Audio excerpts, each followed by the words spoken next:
நான் பிகின் பண்றேன். இப்போ இன்னைக்கு லாஸ்ட் கிளாஸ்ல வந்து நம்ம செகண்ட் அமெண்ட்மெண்ட் ஆக்ட் ஆஃப் 1983 வரைக்கும் நம்ம பார்த்து முடிச்சிட்டோம். ஸோ இப்போ இன்னைக்கு நம்ம பார்க்க போகிறது மூணு அமெண்ட்மெண்ட் ஆக்ட் 2005, 2013 அண்ட் 2015. ஸோ இந்த 3 அமெண்ட்மெண்ட் ஆக்ட்ஸ் தான் பார்க்க போகிறோம். ஸோ இதில் வந்து ஆக்சுவலி வந்து ஐபிசியில் நிறைய ப்ரொவிஷன்ஸ் இன்சர்ட் பண்ணியிருக்காங்க, நிறைய ப்ரொவிஷன்ஸ் அமெண்ட்மெண்ட் சேஞ்சஸ் கொண்டு வந்திருக்காங்க, ஆல்ட்ரேஷன்ஸ் கொண்டு வந்திருக்காங்க. ஸோ இப்போ நான் வந்து அந்த மாதிரி இப்போ வந்து சப்போஸ் ஃபார் எக்ஸாம்பிள் எடுத்துக்கிட்டிங்கன்னா அமெண்ட்மெண்ட் ஆக்ட் ஆஃப் 2005 தான் வந்து சிஆர்பிசியில் சாப்டர் 21A இருக்கு இல்லையா, ப்ளீ பார்கெனிங், அந்த 265A to 265L வரைக்கும் உண்டான செக்ஷன்ஸ் எல்லாமே இன்சர்ட் பண்ணப்பட்டதுன்றது வந்து அமெண்ட்மெண்ட் ஆக்ட் ஆஃப் 2005 தான். ஸோ அந்த ஈச் அண்ட் எவ்ரி செக்ஷனுக்குள்ள நான் உள்ள போனேன்னா it will be more or less like CrPC நடத்துற மாதிரி இருக்கும். ஜஸ்ட் ஒரு ஓவர்வியூ மாதிரி கொடுத்துட்றேன். ஸோ நீங்கள் சிஆர்பிசி படிக்கும்போது லைக் இந்த போர்ஷனை நம்ம படிக்கிறதுக்கான அர்த்தம், அமெண்ட்மெண்ட் ஆக்ட்ஸ் தெரிஞ்சுக்கிறதுக்கான அர்த்தம் என்னன்னா, சாப்டர் 21Aன்றது வந்து சிஆர்பிசியில் அமெண்ட்மெண்ட் ஆக்ட் ஆஃப் 2005 கொண்டு வந்தாங்க அப்படின்றது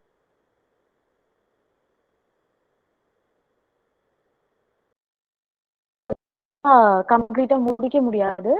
ஸோ நான் வந்து இந்த மாதிரி லைக் டீட்டெயில்டாக எடுக்க போறேன். எல்லா செக்ஷன்ஸையும் நான் வந்து என்ன செக்ஷன்ல என்ன அமெண்ட்மெண்ட் கொண்டு வந்தாங்கன்னு சொல்லிடுறேன், பட் ஃபுல்லா டீட்டெயில்டா நான் டிஸ்கிரைப் பண்ணல.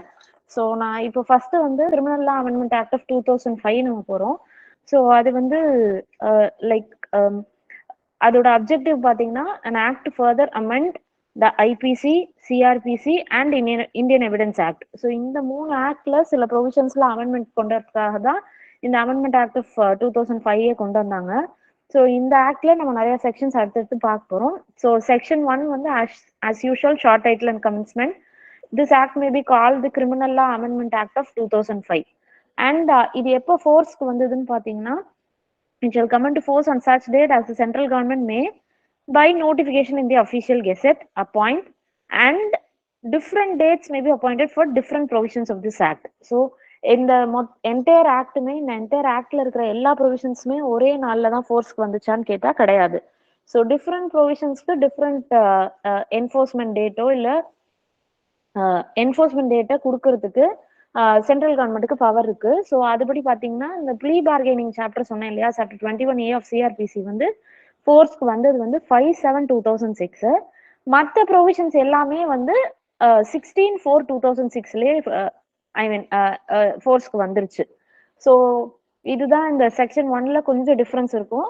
சாப்டர் 21A ஆஃப் சிஆர்பிசி வந்து அது மட்டும் ஃபோர்ஸ்க்கு வந்தது 5/7/2006. மற்ற எல்லா ப்ரொவிஷன்ஸும் 16/4/2006லே ஃபோர்ஸ்க்கு வந்துருச்சு. ஸோ இதுதான் section 1. And moving further, section 2, அதாவது நான் இப்போ சொல்ற செக்ஷன் 2ன்றது section 2 of criminal law amendment act of 2005. So இந்த செக்ஷன் 2ல வந்து என்ன ப்ரொவிஷன் கொண்டு வந்தாங்க அப்படின்னா, insertion of new section 195A. After section 195 of IPC, the following section shall be inserted. Like இதுக்கான அர்த்தம் என்னன்னா, இது முன்னாடி இல்லை, இப்போ புதுசாக தான் கொண்டு வராங்க. ஸோ அது வந்து 195Aன்றது threatening any person to give false evidence. So whoever threatens another with injury to his person, reputation or property, or to the person or reputation of anyone in whom the person is interested, with intent to cause that person to give false evidence, shall be punished with imprisonment of either description for a term which may extend up to 7 years or with fine or both.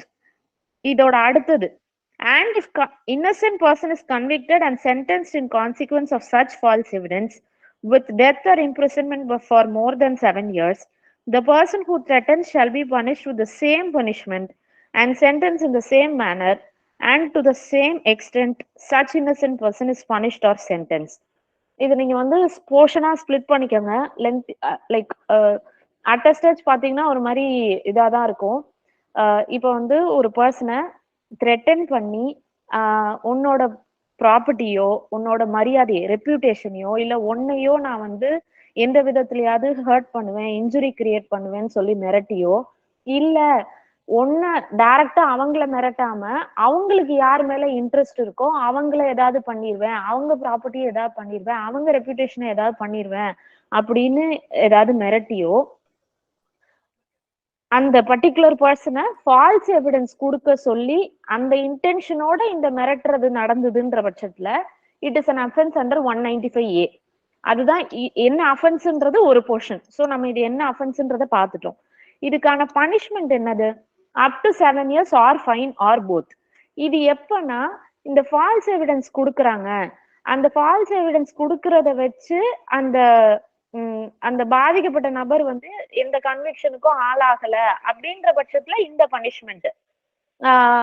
இந்த falls எவிடன்ஸ்னால பாதிக்கப்பட்டு அந்த இந்த falls எவிடன்ஸ்னால யாராவது convict ஆகுறாங்கன்னு வச்சுக்கோங்களேன். இப்ப நான் வந்து என்னை வந்து ஒருத்தவங்க மிரட்டுறாங்க, என்னை ஏதாவது என்னோட ப்ராப்பர்ட்டி ஏதாவது செஞ்சிருவேன்னு சொல்லி மிரட்டி இந்த கோர்ட்ல ஏக்கும் பிக்கும் நடுவுல கேஸ் நடக்குது. ஸோ பிக்கு அகேன்ஸ்டா நீ போய் சாட்சி சொல்லணும்னு சொல்லி யாரோ என்ன மிரட்டுறாங்க. ஸோ நான் என்ன பண்ணிடுறேன், அந்த மிரட்டலுக்கு பயந்து நான் போய் வந்து எக்ஸ்ன்றவங்க என்ன மிரட்டுறாங்கன்னு வச்சுக்கோங்க. ஸோ நான் அந்த எக்ஸ் மிரட்டுறதுக்கு பயந்துட்டு நான் என்ன பண்றேன், அந்த கோர்ட்ல போய் பிக்கு அகேன்ஸ்டா சாட்சி சொல்லிடுறேன். நான் சொல்ற பொய் சாட்சினால பிக்கு எந்த பாதிப்பும் ஏற்படல அப்படின்னா எனக்கு இல்ல, என்னை மிரட்டினாங்க இல்லையா எக்ஸ், அவங்களுக்கான punishment up to 7 years or fine or both. இப்போ சப்போஸ் இதே சிச்சுவேஷன் வச்சுக்கோங்க, எக்ஸ் என்னை மிரட்டுறாரு, ஏ வர்சஸ் பில பிக்கு அகேன்ஸ்டா சாட்சி சொல்லி மிரட்டுறாரு. நான் போய் சாட்சி சொல்லிடுறேன். நான் சொல்ற பொய் சாட்சியின் அடிப்படையில பிக்கு வந்து கன்விக்ஷன் கொடுத்துட்றாங்கன்னு வச்சுக்கோங்க. அப்படி அந்த டைம்ல எக்ஸுக்கான பனிஷ்மெண்ட்ன்றது வந்து 7 years ஃபைன் போத் கிடையாது. அந்த பிக்கு என்ன பனிஷ்மெண்ட் கொடுத்தாங்களோ அதே பனிஷ்மெண்ட் தான் எக்ஸுக்கும். அதுதான் வந்து அடுத்த போர்ஷன்ல சொல்லியிருக்காங்க. And if the innocent person is convicted and sentenced in consequence of such false evidence. நான் சொன்ன சாட்சியின் அடிப்படையில பி வந்து கன்விக்ட் செய்யப்பட்டிருந்தால் பிக்கு என்ன பனிஷ்மெண்ட்டோ அதே பனிஷ்மெண்ட் தான் என்னை யாரு மிரட்டினாங்களோ அவங்களுக்கும், அதாவது எக்ஸ். ஸோ இதுதான் 195A. இந்த ப்ரொவிஷனை தான் புதுசா வந்து அமெண்ட்மெண்ட் ஆக்ட் ஆஃப் 2005ல இன்சர்ட் பண்ணியிருக்காங்க. அண்ட் செக்ஷன் 2 முடிஞ்சிருச்சு. நெக்ஸ்ட் வந்து செக்ஷன் 3. ஸோ இப்போ ஐபிசில இந்த ஆக்ட்ல கொண்டு வந்த சேஞ்சுன்றது இது மட்டும்தான். அதாவது 195A ஆஃப் ஐபிசி வந்து ஆட் பண்ணப்பட்டிருக்கு. ஸோ இப்போ நம்ம அடுத்து பார்க்க போறதெல்லாம் அதாவது இந்த ஆக்ட்லயே போர்ஷன்ஸா டிவைட் பண்ணிக்கிட்டோம்னா ஐபிசில கொண்டு வரப்பட்ட சேஞ்சஸ் முடிஞ்சிருச்சு. மூவிங் ஃபர்தர் கிரிமினல் ப்ரொசீஜர் கோட்ல என்னென்ன சேஞ்சஸ் கொண்டு வந்தாங்கன்றது தான் பார்க்க போறோம். ஒன்னு, amendment to section 195. Section 195 of criminal procedure code என்னன்னு பாத்தீங்கன்னா, prosecution for offenses against state and for criminal 195 prosecution for contempt of lawful authority of public servants, for offenses against public justice and for offenses relating to documents given in evidence. மூணு type of offences இதுல list out பண்ணிருக்காங்க. ஒன்னு, contempt of lawful authority of public servant. அடுத்தது offenses against public justice. Third வந்து offenses on documents filed or given in as evidence. So இந்த மூணு type of offensesக்கு prosecution பண்ணும்போது என்ன ப்ரொசீஜர்ன்றது தான் செக்ஷன் 195ல சொல்லியிருக்காங்க. இதுல எந்த இடத்துல சேஞ்ச் கொண்டு வந்தாங்கன்றத மட்டும் நம்ம பார்த்தா போதும். எந்த இடத்துலனா, இந்த தேர்டா ஒரு அஃபென்ஸ் பார்த்தோம் இல்லையா, அதாவது offenses relating to documents given in as evidence. So அந்த அப்படி கோர்ட்ல ஒரு டாக்குமெண்ட் ஃபைல் பண்ணியிருக்காங்க. அந்த டாக்குமெண்ட் கோர்ட்ல ஃபைல் பண்ணப்பட்ட டாக்குமெண்ட்ல ஏதாவது வந்து ஃபேப்ரிகேஷனோ இல்ல வந்து மெட்டீரியல் ஆல்ட்ரேஷனோ பண்ணி அந்த கோர்ட்ல சமர்ப்பிக்கப்பட்ட டாக்குமெண்ட்ல ஏதாவது ஒரு சேஞ்ச் கிரியேட் பண்ணி அது சம்பந்தமா ஏதாவது அஃபென்ஸ் வந்து கமிட் பண்ணாங்க அப்படின்னா யாரு கம்ப்ளைண்ட் கொடுக்கறதுன்றது வந்து இதுல வந்து 195ல சொல்லியிருப்பாங்க. முன்னாடி யாருன்னா அந்த கஸ்டோடியன் கோர்ட், அதாவது அந்த டாக்குமெண்ட் எந்த கோர்ட்ல இருந்ததோ அந்த கஸ்டோடியன் கோர்ட் வந்து கம்ப்ளைண்ட் கொடுக்கலாம். கஸ்டோடியன் கோர்ட்னா யாருன்னா பிரிசைடிங் ஆஃபீஸர் கொடுப்பாங்க, ஆர் கோர்ட் கொடுக்கலாம். இதுதான் முன்னாடி இருந்தது, இந்த அமெண்ட்மெண்ட் ஆக்டுக்கு முன்னாடி இருந்தது. கோர்ட்ல ஃபைல் பண்ணப்பட்ட டாக்குமெண்ட்ஸ்ல ஏதாவது ஃபேப்ரிகேஷனோ ஃபோர்ஜரியோ பண்ணி அஃபென்ஸ் ஏதாவது கிரியேட் ஆச்சுன்னா கம்ப்ளைண்ட் யாரு கொடுப்பான்னா கன்சர்ன்ட் கஸ்டோடியன் கோர்ட் கொடுப்பாங்க. அப்படி இல்லை அப்படின்னா சபார்டினேட் கோர்ட் கொடுப்பாங்க. இது மட்டும்தான் இருந்தது. அமெண்ட்மெண்ட் ஆக்ட் 2005ல தான் என்ன விஷயம் கொண்டு வராங்கன்னா, any other officer authorised by that court கூட கம்ப்ளைண்ட் கொடுக்கலாம் அப்படின்ற விஷயத்த சொல்றாங்க. எக்ஸப்ட் ஆன் த கம்ப்ளைண்ட் இந்த section 3 of criminal law amendment act of 2005 பாத்தீங்கன்னா the words except on the complaint in writing of that court or of some other court to which that court is subordinate, the words except on complaint in writing of that court or by such other officer of the court as the court may authorize in writing in this behalf or of some other court to which that court is subordinate. அதாவது எந்த custodian கோர்ட்டோ அந்த court வந்து ஏதாவது ஒரு authorise ஆபீசரை appoint பண்ணாங்க இந்த விஷயத்துக்காக, ஒரு ஆபீசரை ஓகே நீங்க இந்த அஃபென்ஸுக்கு கம்ப்ளைண்ட் கொடுங்கன்னு ஆத்தரைஸ் பண்றாங்கன்ற பட்சத்துல அவங்களுக்குமே கம்ப்ளைண்ட் ஃபைல் பண்றதுக்கு ரைட் இருக்குன்ற விஷயத்தை தான் இந்த அமெண்ட்மெண்ட் ஆக்ட்ல கொண்டு வராங்க. So section 3 of criminal law amendment act of 2005 over. அதுல என்னன்னா 195 செக்ஷன் 195 ஆஃப் சிஆர்பிசில கோர்ட்ல ஃபைல் பண்ணப்பட்ட டாக்குமெண்ட்ல ஏதாவது அஃபென்ஸ் நடக்கிற பட்சத்துல யாரு வந்து கம்ப்ளைண்ட் கொடுப்பான்னா இந்த அமெண்ட்மெண்ட் ஆக்டுக்கு முன்னாடி அந்த கஸ்டோடியன் கோர்ட்டோ இல்ல சபார்டினேட் கோர்ட்டோ கொடுக்கலான்னு இருந்தது. இந்த அமெண்ட்மெண்ட் ஆக்டுக்கு அப்புறமா கஸ்டோடியன் கோர்ட் மட்டும் இல்லாம கஸ்டோடியன் கோர்ட் வந்து ஆத்தரைஸ் பண்ற ஆபீசரும் கம்ப்ளைண்ட் கொடுக்கலாம் ஆர் சபார்டினேட் கோர்ட் கொடுக்கலான்றதுதான் இந்த செக்ஷன்ல கொண்டு வரப்பட்ட சேஞ்ச். அடுத்து section 4 of criminal law amendment act of 2005 என்ன சேஞ்ச் கொண்டு வந்துச்சுன்னா insertion of new chapter which is nothing but 21A of criminal procedure code. அதாவது இந்த ப்ளீ பார்கெனிங்ன்ற போர்ஷன் இருக்கு இல்லையா, அந்த ப்ளீ பார்கெனிங்ன்ற போர்ஷன் ஃபுல்லாவே இதுலதான் வந்து இன்சர்ட் பண்ணாங்க.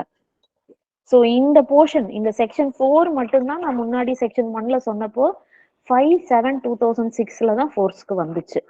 ஸோ இந்த என்டையரா லைக் வந்து 265ல 265 ஏல இருந்து 265 எல் வரைக்கும் இந்த என்டையர் சாப்டருமே it was inserted into code of criminal procedure by way of criminal law amendment act of 2005. So CrPC படிக்கும் போது இதை இன்டெப்தா படிச்சுக்கோங்க. சப்போஸ் இதுல ஏதாவது டவுட்ஸ் இருக்குன்னா கேளுங்க. ஏன்னா நான் ப்ளீ பார்கெனிங் ஃபுல்லா நான் உள்ள போனேன்னா இட் வில் டேக் another அது ஒரு பெரிய போர்ஷன் அது. ஸோ அடுத்து செக்ஷன் சொல்லுங்க மேம். ஒரு டைம் செக்ஷன் 4 மட்டும் ரிப்பீட் பண்ணுங்க மேம். செக்ஷன் 4 அதுதான். செக்ஷன் 4 வந்து ப்ளீ பார்கெனிங்னு சிஆர்பிசில ஒரு சாப்டர் இருக்கு இல்லையா, chapter 21A.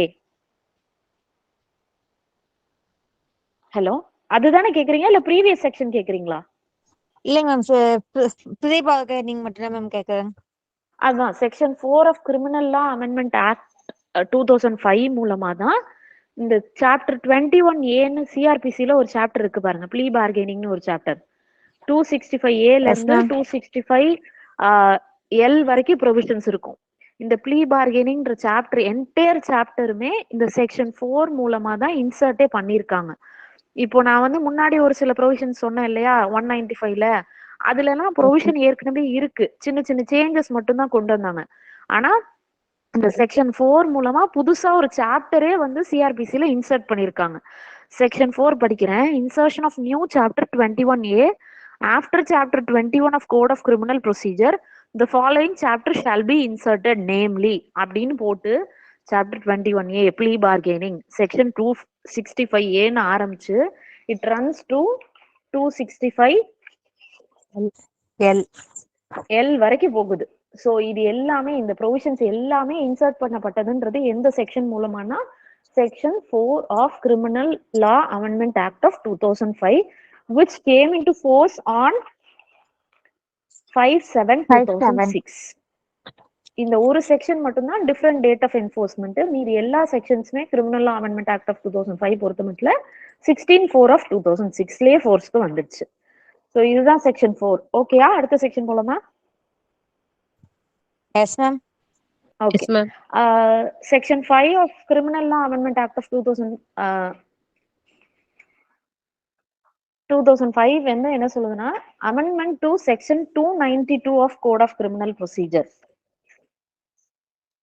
292 of code of criminal procedure என்னதுன்னா evidence of officers of mint. So chapter 23க்கு கீழே வருது இந்த section. So excuse me. So அதுல வந்து evidence in inquiries in trials, like அந்த சாப்டரோட ஹெட்டிங் பாத்தீங்கன்னா evidence in inquiries and trials. So ஒரு என்கொயரியோ ஒரு ட்ரையலோ நடக்கும்போது எவிடன்ஸை ரெக்கார்ட் பண்றதுக்கு என்ன ப்ரொசீஜர்ன்றதான் சாப்டர் 23 சொல்லியிருக்காங்க. அதுல ஸ்பெசிஃபிக்கா செக்ஷன் 292 எதை பத்தி சொல்லுதுன்னா, ஆஃபீஸர்ஸ் ஆஃப் மின்ட்டை பொறுத்த மட்டும் எப்படி வந்து what is a procedure to record their எவிடன்ஸ்ன்றது. எனி டாக்குமெண்ட், நான் இந்த section 5 of criminal law amendment ஆக்டை பாக்குறேன்.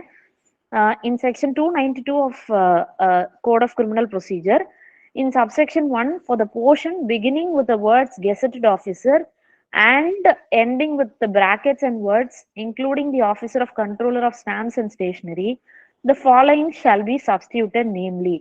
ஸோ எல்லா அமெண்ட்மெண்ட் ஆக்ட்ஸ்லையும் பார்த்தீங்கன்னா இப்போ ஒரு ப்ரொவிஷன் இன்சர்ட் பண்றாங்கன்னா அந்த ஃபாலோயிங் செக்ஷன் ஷால் பி இன்சர்ட்னு இருக்கும். இப்போ சப்போஸ் ஒரு இடத்துல வந்து ஆல்ட்ரேஷன் கொண்டு வராங்கன்னா முன்ன எப்படி இருந்தது இப்போ எப்படி மாறுது அதுதான் இந்த இடத்துல அதாவது சப்செக்ஷன் 1ல இப்படி இருக்கு, the following shall be substitutedன்றது நேம்லின்னு போட்டு கீழே ஒரு போர்ஷன் கொடுத்துருப்பாங்க. இப்போ நீங்க பாத்தீங்கன்னா இப்போ நீங்க யூஸ் பண்ற சிஆர்பிசி லேட்டஸ்ட் எடிஷன் பாத்தீங்கன்னா சப்ஸ்டியூட்டட் நேம்லிக்கு அப்புறம் ஒரு போர்ஷன் கொடுத்துருக்காங்க இல்லையா, அதுதான் சிஆர்பிசில இருக்கும். அதுல இப்ப வந்து ஆஃபீஸர் ஆஃப் இப்போ நீங்க section 5 of criminal law amendment act of 2005 பாத்தீங்கன்னாலும் இப்போ 292 ஆஃப் சிஆர்பிசி பாத்தீங்கன்னாலும் அதே போர்ஷன் அப்படியே இருக்கும். அண்ட் அதை நீங்க எப்படி இன்ஃபார் பண்ணிக்கலாம்னா 292 ஆஃப் சிஆர்பிசில நீங்க வந்து அந்த இன்சர்ட் பண்ணப்பட்ட போர்ஷன் கிட்ட ஃபுட் நோட் போட்டிருப்பாங்க. அது வந்து substituted by act 2 of 2006 which is nothing but the amendment act of criminal law amendment act of 2005. So இதுதான் விஷயம். அதுல officer of any mint or of any note printing press or of any security printing press including officer of controller of stamps and stationery or of any forensic department or division of forensic science laboratory or any government examiner of questioned documents or any state examiner of questioned documents as the case may be. So இனிஷியலா இவ்வளோ டீட்டெயில்டான provision கிடையாதது. அதுல வந்து gazetted officer including officer of control of stamps and stationeries மட்டும்தான் இருந்தது. So அதுக்கப்புறமா அதை வந்து அந்த controller of stamps and stationery gazetted ஆஃபீஸர்னு மட்டும் இல்லாம மின்ட் ஆஃபீஸராகவும் இருக்கலாம், நோட் பிரிண்டிங் ப்ரெஸ்ஸோட ஆஃபீஸராகவும் இருக்கலாம், இல்ல எனி செக்யூரிட்டி பிரிண்டிங் ப்ரெஸ் இவங்க, இல்ல ஃபாரன்சிக் டிபார்ட்மெண்ட், இல்ல forensic science laboratory, government examiner, அதாவது கொஸ்டின் பண்ணக்கூடிய டாக்குமெண்டோட ஆத்தரைஸ்ட் ஆஃபீஸரா இருக்கக்கூடிய government examiner or state examiner யாரா இருந்தாலுமே என்ன ப்ரொசீஜர்ல அவங்களோட எவிடன்ஸை வந்து இன்கொயரிலையும் ட்ரையல்லையும் ரெக்கார்ட் பண்ணலாங்கிறது தான் செக்ஷன் 292. முன்னாடி இவ்வளோ டீட்டெயில்டா லிஸ்ட் ஆஃப் ஆஃபீஸர்ஸ் கொடுக்கல. இந்த அமெண்ட்மெண்ட் ஆக்ட் மூலமா தான் இந்த லிஸ்ட் ஆஃப் ஆஃபீஸர்ஸ் கொடுத்து இந்த லிஸ்ட் ஆஃப் ஆஃபீஸர்ஸ்க்கும் எவிடன்ஸ் ரெக்கார்ட் பண்றதுக்கு 292 அப்ளிகபிள் ஆகும். 292ல என்ன ப்ரொசீஜர் சொல்லியிருக்காங்களோ அந்த ப்ரொசீஜர் ஃபாலோ பண்ணி எவிடன்ஸ் ரெக்கார்ட் பண்ணிக்கணும் இன்கொயரிலையும் ட்ரையல்லையும்ன்றத சொல்லியிருக்காங்க. So section 5 of criminal law amendment act of 2005 over. And sorry, அதுலயே வந்து 292ல இது நான் சொல்றது லிஸ்ட் சப்செக்ஷன் 1ல சேஞ்சஸ் கொண்டு வந்தாங்க. சப்செக்ஷன் 3லயும் வந்து சேஞ்சஸ் கொண்டாந்து for the portion beginning with the words except with and ending with as the case may be, அதாவது except with ஆரம்பிச்சு as the case may be முன்னாடி இருந்தது அந்த ஃபுல் வெர்ஷனையும் ரிமூவ் பண்ணிட்டு the following shall be substituted namely except with the permission of general manager or any officer in charge of any mint or of any note printing press. இந்த மேல சொன்ன எல்லாத்தையும் like வந்து முன்னாடி அந்த ஒரு பர்டிகுலர் டைப் ஆஃப் ஆஃபீஸர் மட்டும்தான் சொல்லியிருந்தாங்க. சப்சிக்வெண்டா நிறைய லிஸ்ட் ஆஃப் ஆஃபீஸர்ஸ் கொடுத்ததுனால அடுத்த சப்செக்ஷன்லயும் அந்த அந்த மேல சொன்ன சேஞ்சை இன்கார்பரேட் பண்ணணுங்கிறதுக்காக அந்த லிஸ்ட் ஆஃப் ஆஃபீஸர்ஸை திரும்பி வந்து சொல்லியிருக்காங்க. லைக் வந்து வித்தவுட், நான் சிஆர்பிசில 292 படிக்கிறேன். 292 clause 3 without prejudice to provisions of sections 123 and 124 of Indian Evidence Act, no such officer shall except with the permission of general manager. முன்னாடி except with the permission of general manager of whatever, like முன்னாடி எந்த category of officer கொடுத்துருந்தாங்களோ அவங்களோடது மட்டும்தான் இருந்திருக்கும். இப்போ சப்சிக்வெண்டா நிறைய add பண்ணதுனால அவங்களோட நேம்ஸையும் இதுல ஆட் பண்ணி be permitted to give in any evidence derived from any unpublished official records on which the report is based or to disclose the nature or particulars of any test applied by him in the course of examination of the matter or thing. So அந்த ஆஃபீஸரை நீங்க summon பண்றீங்க, mint ஆஃபீஸரை summon பண்றீங்க, note printing ஆஃபீஸரை summon பண்றீங்க evidence record பண்றதுக்குன்னா அந்த ஆஃபீஸர்ன்றது இப்போ என்ன ஜென்ரலா அவர்கிட்ட இருக்க ரெக்கார்ட்ஸை பொறுத்து அவர் எவிடன்ஸ் கொடுக்கலாம். சப்போஸ் அவர்கிட்ட இருக்க அன்பப்ளிஷ்டு அஃபிஷியல் ரெக்கார்ட்ஸை பொறுத்து நீங்க எவிடன்ஸ் வந்து கேட்குறீங்க, அவர் வந்து எவிடன்ஸ் டீபோஸ் பண்ண போறாரு அப்படின்னா, இல்ல எந்த டெஸ்ட் அப்ளை பண்ணி அவர் வந்து இந்த கோர்ஸ் ஆஃப் எக்ஸாமினேஷன் அவர் கண்டக்ட் பண்ணாரு அப்படின்ற விஷயத்த டிஸ்க்ளோஸ் பண்ண சொல்லி கேட்குறீங்க அப்படின்னா அந்த ஆஃபீஸர் டைரக்டா பண்ணிட முடியாது. அந்த ஜெனரல் மேனேஜரோ இல்ல ஆஃபீஸர் இன்சார்ஜ் ஆஃப் அந்த mint, note printing press, security printing press, இவங்க இந்த மாதிரியான list of officers, list of press இருக்கு இல்லையா, இவங்களோட ஜெனரல் மேனேஜர் இல்ல ஆஃபீஸர் இன்சார்ஜ்ல இருந்து பெர்மிஷன் வாங்காம டிஸ்க்ளோஸ் பண்ணப்படாத, அன்பப்ளிஷ் பண்ணப்படாத, பப்ளிஷ் பண்ணப்படாத அஃபிஷியல் ரெக்கார்ட்ஸ்ல இருந்து எவிடன்ஸ் வந்து கொடுக்க கூடாதுங்கிறதையும் அமெண்ட்மெண்ட்ல கொண்டு வந்திருக்காங்க. So we are done with section 5 of Criminal Law Amendment Act of 2005. Moving further, section 6 of Criminal Law Amendment Act of 2005. இதுல வந்து a change in section 340 of CRPC கொண்டு வந்திருக்காங்க.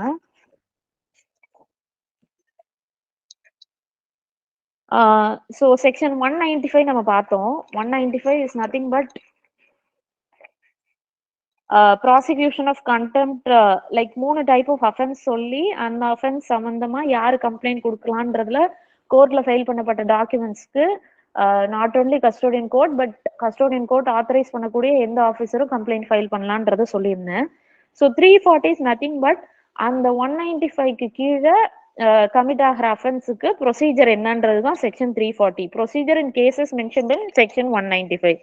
ஸோ இதுல என்ன சேஞ்ச் கொண்டு வராங்கன்னா, நான் முன்னாடி சொன்னேன் இல்லையா, அந்த 195ல எப்படி வந்து கோர்ட் மட்டும், கஸ்டோடியன் கோர்ட் மட்டும் இல்லாம கஸ்டோடியன் கோர்ட் ஆத்தரைஸ் பண்ணக்கூடிய ஆஃபீஸரும் கம்ப்ளைண்ட் ஃபைல் பண்ணலான்ட்டு.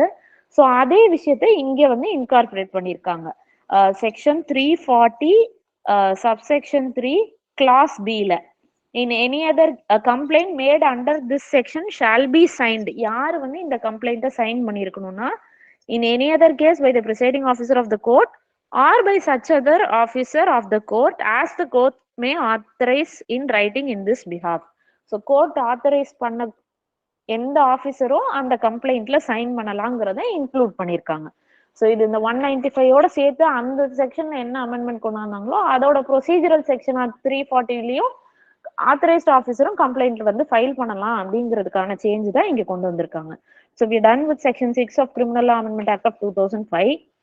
அண்ட் செக்ஷன் 8 வந்து ஃபர்ஸ்ட் ஷெட்யூல்ல இப்போ ஆப்வியஸ்லி செக்ஷன் 195ஏன்னு ஒன்று புதுசா இன்சர்ட் பண்ணியிருக்காங்க.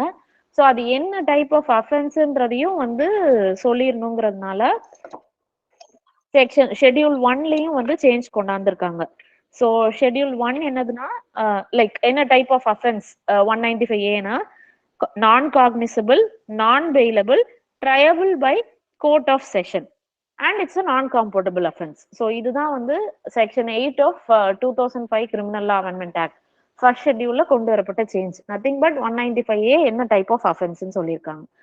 ஸோ அடுத்து section 9 of criminal law amendment act of 2000. Section 7 என்ன மேம் சொல்லுங்க. செக்ஷன் 7 வந்து ஃபர்ஸ்ட் ஷெட்யூல் இருக்கு இல்லையா சிஆர்பிசில. Yes ma'am. ஒரு நிமிஷம், ஜஸ்ட் ஹோல்ட் ஆன். செக்ஷன் 6 வந்து நான் சொன்னது 340ல செக்ஷன் 340 ஆஃப் சிஆர்பிசில கொண்டு வந்த சேஞ்ச். செக்ஷன் 7 வந்து சிஆர்பிசில ஃபர்ஸ்ட் ஷெட்யூல்ல கொண்டு வரப்பட்ட சேஞ்ச். 195ஏன்னு புதுசா ஒரு ப்ரொவிஷன் இங்க ஆட் பண்ணிருக்காங்க இல்லையா இந்த கிரிமினல் அமெண்ட்மெண்ட் ஆக்ட் மூலமா. அதாவது ஃபால்ஸ் எவிடன்ஸ் கொடுக்கறதுக்கு ஃபோர்ஸ் பண்ணா, த்ரெட்டன் பண்ணா அவங்களுக்கு வந்து 7 years punishment or fine or both. அந்த இன்னோசென்ட் பர்சன் கன்விக்ட் பண்ணப்பட்டாருன்னா அந்த கன்விக்டட் பர்சனுக்கு என்ன பனிஷ்மெண்ட் கொடுத்தாங்களோ அதே பனிஷ்மெண்ட் தான் மிரட்டினவங்களுக்குன்னு சொல்லி 195ஏல பார்த்தோம் இல்லையா.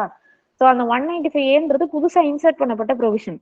ஸோ அந்த இன்சர்ட் பண்ணிட்டீங்க அப்படின்னா அது என்ன டைப் ஆஃப் அஃபென்ஸ்ன்றதையும் நீங்க சொல்லணும்.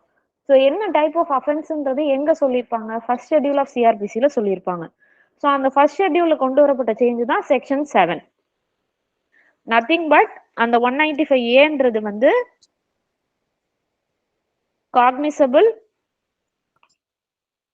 எக்ஸ்கியூஸ் மீ, சாரி, ஆக்சுவலி நம்ம மென்ஷன் பண்ணது தப்பு. 195A cognisable, non bailable, triable by a court which offence of giving false evidence is triable.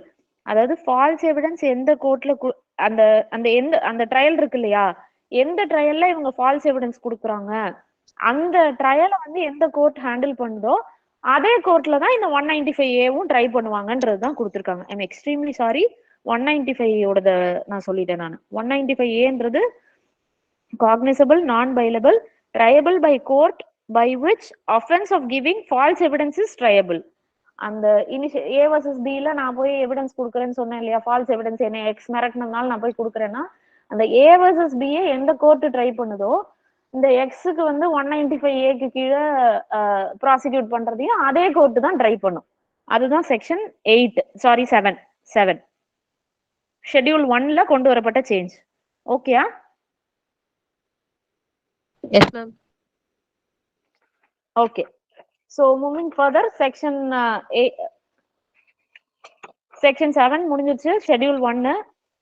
Section 8 is nothing but omission of அதுல வந்து அந்த பர்டிகுலர் செக்ஷன் வந்து omit ஆயிருச்சு. ஸோ அதை நம்ம பார்க்க வேண்டாம். செக்ஷன் 8 அடுத்தது வந்து இப்போ வந்து ஐபிசில ஒரு சேஞ்ச் வந்துச்சு 195A. அடுத்து இப்போ நம்ம பார்த்தது எல்லாமே சிஆர்பிசில வந்த சேஞ்சஸ். இப்போ வந்து 154 ஆஃப் இந்தியன் எவிடன்ஸ் ஆக்ட்ல என்ன சேஞ்ச் வந்துச்சுன்றது, அது பர்டிகுலரா செக்ஷன் 154ல ஒரு அமெண்ட்மெண்ட் கொண்டு வந்திருக்காங்க. ஸோ செக்ஷன் 154 நம்ம எல்லாருக்கும் தெரியும், ஹாஸ்டைல் விட்னஸ் பத்தி சொல்றது. அதுல அந்த டைரக்டா அந்த ஹாஸ்டைல் விட்னஸ்ன்ற டேர்ம் வந்து யூஸ் பண்ணிருக்க மாட்டாங்க. செக்ஷன் என்ன சொல்லுன்னா, question by party to his own witness. So இதுல இனிஷியலா எப்படின்னா, லைக் நான் ப்ரொவிஷன் படிச்சது, இந்த court may in its discretion permit the person who calls a witness to put any questions to him which might be put in cross examination by the adverse party. And இப்போ அடுத்ததா சொல்றதுதான் 154 clause 2 தான் actually வந்து insert பண்ணாங்க புதுசா. முதல்ல 154ல இது மட்டும் தான் இருந்தது. இப்போ புதுசா இன்சர்ட் பண்ணப்பட்ட ப்ரொவிஷன்ன்றது 154 clause 2. அதை படிக்கிறேன். Nothing in this section shall disentitle the person so permitted under subsection 1 to rely on any part of the evidence of such witness. So ஹாஸ்டைலா மாறிட்டாங்கன்றதுக்காக அந்த விட்னஸை வந்து எலிமினேட் பண்ணிடணுமான்னா கிடையாது. யூஸ் பண்ணக்கூடிய எந்த அந்த அந்த ஹாஸ்டைல் விட்னஸோட ஸ்டேட்மெண்ட்ல இருந்து எதை யார் யார் like either prosecution or defence யார் வேணா அந்த பர்டிகுலர் எந்த அவங்களுக்கு எந்த போர்ஷன் ஆஃப் எவிடன்ஸ் வேணுமோ அதை எடுத்துட்டு அவங்க வந்து யூஸ் பண்ணிக்கலான்றது தான் செக்ஷன் 154 clause 2. அதுதான் இந்த ஆக்ட்ல புதுசா இன்சர்ட் பண்ணியிருக்காங்க. Nothing in this section shall disentitle the person so permitted under subsection 1 to rely on any part of the evidence of such witness. So நீங்க வந்து ஹாஸ்டைலா மாறிட்டாங்கன்றதுனால அவங்களோட எவிடன்ஸை வந்து எலிமினேட் பண்ணிடணுமான்னு கேட்டா கிடையாது. ஸோ யாரு இந்த 1 கீழே யாரை பெர்மிட் பண்ணி ஓகே நீங்களே இது பண்றவங்க ஹாஸ்டைலா மாறிட்டாங்க, உங்க விட்னஸே ஹாஸ்டைலா மாறிட்டாங்கும்போது அவங்க எவிடன்ஸ் நீங்க எடுத்துக்க கூடாதுன்னா கிடையாது. எந்த போர்ஷன் உங்களுக்கு ரெலவெண்டா இருக்கும், உங்களுக்கு சூட்டபிளா இருக்கும், உங்க கேஸ் ப்ரூவ் பண்றதுக்கு ஹெல்ப்ஃபுல்லா இருக்குமோ அந்த போர்ஷன் நீங்க யூஸ் பண்ணிக்கலாம்னு சொல்லி புதுசா இன்சர்ட் பண்ணிருக்காங்க. So we are done with section 9 of criminal law amendment act of 2005. So இதுல மொத்தமாவே 9 செக்ஷன்ஸ் தான். ஸோ முடிஞ்சிருச்சு 2005 criminal law amendment act முடிஞ்சிருச்சு. Moving further 2013 criminal law amendment act பார்க்க போறோம் நம்ம. ஸோ நீங்க பாத்தீங்கன்னாலே தெரியும், இப்போ நான் இப்போ 195A இன்சர்ட் பண்ணிருக்காங்க அப்படின்னா நான் 195A நான் டீடைல்டா போனேன். இன்சர்ட் பண்ண ப்ரொவிஷன் டீடைல்டா போறது ஓகே. இப்போ நம்ம இப்படியே ஒவ்வொரு ப்ரொவிஷனையும் டீடைல்டா போனா லென்த்தியா போயிட்டே தான் இருக்கும். ஸோ இப்போ நாம பார்க்க போறது criminal law amendment act of 2013. So இதோட அப்ஜெக்டிவும் முன்னாடி பார்த்த மாதிரியே an act further to amend IPC, CRPC, Indian Evidence Act and POCSO. 2005ல போக்சோ கிடையாது, ஐபிசி, சிஆர்பிசி, எவிடன்ஸ் ஆக்ட் மட்டும்தான் சேஞ்சஸ் கொண்டு வந்திருந்தாங்க. 2013ல வந்து போக்சோலையும் சேஞ்சஸ் கொண்டு வந்திருக்காங்க. ஸோ இந்த ஆக்டோட அப்ஜெக்டிவே இதுதான்.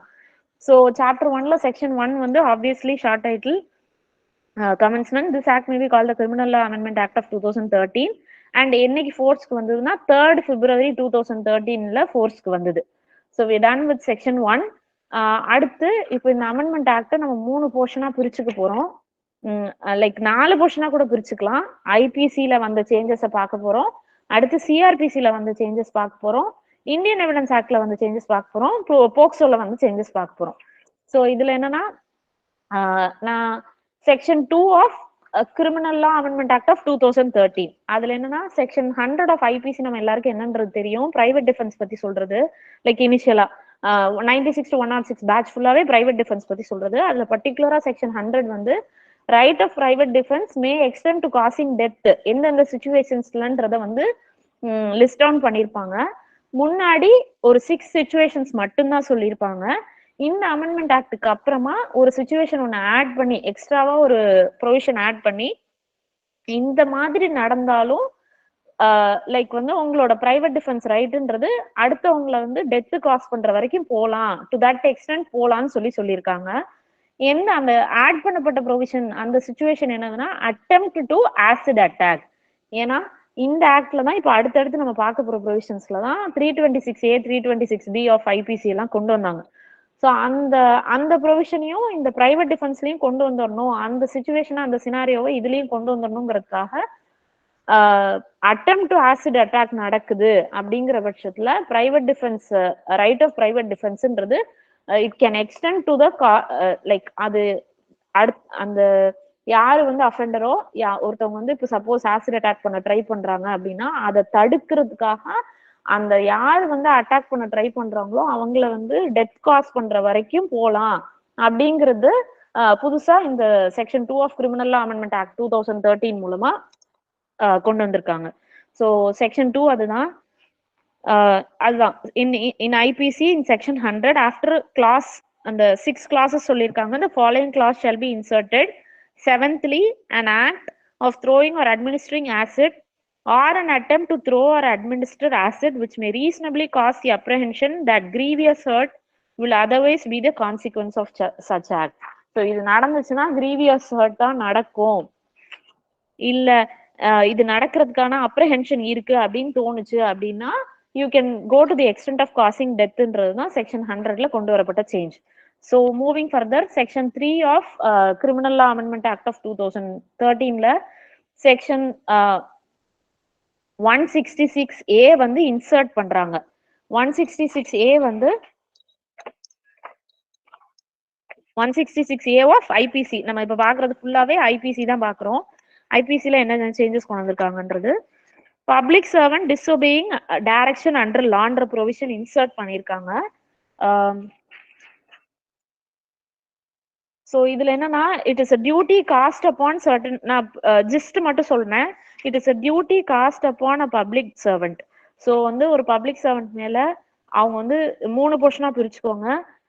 நோயிங்கா சட்டத்தை வந்து மதிக்கல, knowingly disobeys any direction of law, இல்ல knowingly disobeys to the prejudice of any person any other direction of law, and அதாவது இன்வெஸ்டிகேஷன் எப்படி கண்டக்ட் பண்றதுன்றது சம்பந்தமான டைரக்ஷன் கொடுக்கப்பட்டு அதை வந்து தெரிஞ்சே டிஸ்ஒபே பண்ணாலோ, இல்ல 3வது provision fails to record any information given to him under 154 of CrPC. So சிஆர்பிசில 154 கீழே எஃப்ஐஆர்ன்றது நமக்கு தெரியும். ஸோ அதுல வந்து இந்த ஒரு லிஸ்ட் ஆஃப் அஃபென்சஸ், அந்த sexual offences, rape related offences கொடுத்து அந்த சம்பந்தமான இன்ஃபர்மேஷன் கொடுக்குறப்போ ரெக்கார்ட் பண்ண மாட்டேன், அந்த ரெக்கார்ட் பண்றதுல அந்த டியூட்டில இருந்து அவர் தவறிட்டார்னா என்ன பனிஷ்மெண்ட்ன்றது வந்து ப்ரொவிஷன்ல கொடுத்திருக்காங்க. 166A shall be punished with rigorous imprisonment for a term which shall not be less than 6 months but which may extend to 2 years. So type of imprisonment rigorous from not less than 6 months, so minimum 6 months, maximum 2 years வரைக்கும், and shall also be liable to fine. So plus fine or fine கிடையாது, plus fine. So இதுதான் section 166A. இதை insert பண்ணியிருக்காங்க. 166Bயும் வந்து insert பண்ணப்பட்ட provision தான், புதுசா கொண்டு வந்திருக்காங்க. whoever being once punishment for non-treatment of victim. So whoever being in charge of hospital, public or private, whether run by central government or state government, local bodies or any other person contravenes the provisions of 357C of CRPC shall be punished with imprisonment which may extend up to 1 year or with fine or both. So விக்டிம்க்கு treatment கொடுக்கணும் அப்படிங்கிறது mandatory provision 357C கீழே. So அப்படி கொடுக்கல அப்படின்னா it is an offence under 166B. So 166B read with 357C of CrPC. So அதுல வந்து யாரை நீங்க வந்து ஹாஸ்பிட்டல்ல இல்ல அது டைப் ஆஃப் இன்ஸ்டிடியூஷன் சொல்லியிருக்காங்க. அது ஹாஸ்பிட்டலா இருக்கலாம், பப்ளிக்கா இருக்கலாம், பிரைவேட் ஹாஸ்பிட்டலா இருக்கலாம், சென்ட்ரல் கவர்மெண்ட் நடத்துற ஹாஸ்பிட்டலா இருக்கலாம், ஸ்டேட் கவர்மெண்ட் நடத்துற ஹாஸ்பிட்டலா யாரா வேணா இருக்கலாம். 357C கீழே அவங்களுக்கு அவங்க மேல it's duty cast upon them to treat the victim. So அப்படி ரெஃப்யூஸ் பண்றாங்க, நான் ட்ரீட்மெண்ட் ஆஃப் விக்டிம் இருக்கிற பட்சத்துல அவங்களுக்கு என்ன பனிஷ்மெண்ட்ன்றது தான் 166B இன்சர்ட் பண்ணப்பட்ட ப்ரொவிஷன்ல சொல்லியிருக்காங்க. அண்ட் இதுதான் section 3 of criminal law amendment act of 2013. Moving further, section 4 of criminal law amendment act of 2013ல 228A ஆஃப் ஐபிசில ஒரு சேஞ்ச் கொண்டு வந்திருக்காங்க. 228A ஆஃப் ஐபிசின்றது name and identity of the victim வந்து டிஸ்க்ளோஸ் பண்ணக்கூடாது அப்படிங்கிறது தான். Disclosure of identity of victim of certain அஃபென்சஸ்ன்னு சொல்லியிருப்பாங்க. ஸோ அந்த சர்டன் அஃபென்சஸ்ன்றதுல ஒரு லிஸ்ட் ஆஃப் அஃபென்ஸ் கொடுத்துருப்பாங்க. இப்போ நமக்கு தெரியும் 2013 அமெண்ட்மெண்ட்ல ரேப் ரிலேட்டட் அஃபென்ஸ்ல புதுசா வந்து ப்ரொவிஷன்ஸ் எல்லாம் இன்சர்ட் பண்ணாங்கன்ட்டு. ஸோ அந்த இன்சர்ட் பண்ணப்பட்ட ப்ரொவிஷன்ஸை இங்கேயும் கொண்டு வந்துட்டாங்க. ஸோ இந்த அஃபென்ஸ் இங்க புதுசா இன்சர்ட் பண்ணிட்டாங்கிறதுனால அந்த அஃபென்ஸ்ல வர்ற விக்டிம்ஸோட நேம்ஸையும் ரிவீல் பண்ணக்கூடாது, அவங்களோட ஐடென்டிட்டியும் ரிவீல் பண்ணக்கூடாதுன்னு 228A சொல்லிட்டாங்க. ஸோ அதுதான் இங்க கொண்டு வந்த சேஞ்ச். அண்ட் அடுத்தது section 5 of criminal law amendment act of 2013. After section 326 of penal code புதுசா ப்ரொவிஷன் இன்சர்ட் பண்ணணும்ன்றது. ஸோ 326A இன்சர்ட் பண்ணிருக்காங்க, 326B இன்சர்ட் பண்ணிருக்காங்க. அது ஒண்ணுமே இல்ல, ஆசிட் அட்டாக் பத்தின ப்ரொவிஷன் தான் 326A 326B. ஸோ 326Aன்றது என்னென்ன லைக் ஒரு லிஸ்ட் ஆஃப் இன்கிரீடியன்ஸ் கொடுத்து நான் டீட்டெயிலா உள்ள போல, நீங்க படிச்சு பார்த்துட்டு புரியலைன்னா எனக்கு டவுட் கேளுங்க. ஸோ ஸோ அதுல வந்து என்ன இருக்கணும்னா கிரீவியஸ் ஹர்ட் காஸ் பண்ற மாதிரி இருக்கணும். It can either be by throwing acid or administering acid. அதாவது லைக் வந்து எக்ஸ்டர்னலா மட்டும் இல்லாம ஆசிட வந்து அட்மினிஸ்டர் பண்றதா இருந்தாலும் அஃபென்ஸ் தான். அண்ட் இதுல வந்து முக்கியமான விஷயம் with intention to cause grievous hurt இருக்கணும். ஸோ இதுதான் இந்த ப்ரொவிஷன்ல சொல்லியிருக்காங்க. அதுக்கான பனிஷ்மெண்ட் என்னதுன்னா not less than 10 years. So minimum 10 years and which may extend up to a period of life and with fine. So or fine கிடையாது, with கண்டிப்பா fine இந்த ப்ரொவிஷனுக்கு கீழே இருக்கு. So and with fine. and இதுல வந்து இந்த provided class ரொம்ப முக்கியம். Provided that such fine shall be just and reasonable to meet the medical expenses of the treatment of the victim, and provided further that any fine imposed under this section shall be paid to the victim.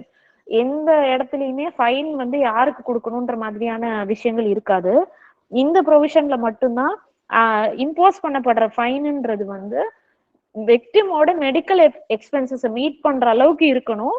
And அந்த fine amount impose பண்ணப்பட்ட fine அமௌண்ட்டை வந்து விக்டிம்கிட்ட அப்படியே கொடுத்துடணும் அப்படிங்கறத சொல்லியிருக்காங்க proviso கிளாஸ்ல. So moving further, section 326B of IPC, அதுல வந்து voluntarily throwing or attempting to throw acid. So 326A voluntarily causing grievous hurt by use of acid. 326B voluntarily throwing or attempting to throw acid. Throwing acid or attempting to throw acid. So இதுல வந்து explanation கிளாஸ்ல ஆசிட்னா என்னன்ற டேர்மை define பண்ணியிருக்காங்க, அதை பார்த்துக்கோங்க. Explanation 2ல வந்து for the purposes of 326A and this section, permanent or partial damage or deformity shall not be required to be irreversible. அதாவது ஆசிட் த்ரோ பண்றாங்க, அதுக்கப்புறம் சப்சிக்வெண்டா பிளாஸ்டிக் சர்ஜரி பண்ணி அந்த இடத்த அப்படியே கம்ப்ளீட்டா மாத்திட்டாங்க, ரிவர்ஸ் ஆயிடுச்சுங்கிறதுக்காக அதை ஒரு டிஃபென்ஸா எடுத்துக்கலாமான்னா கிடையாது.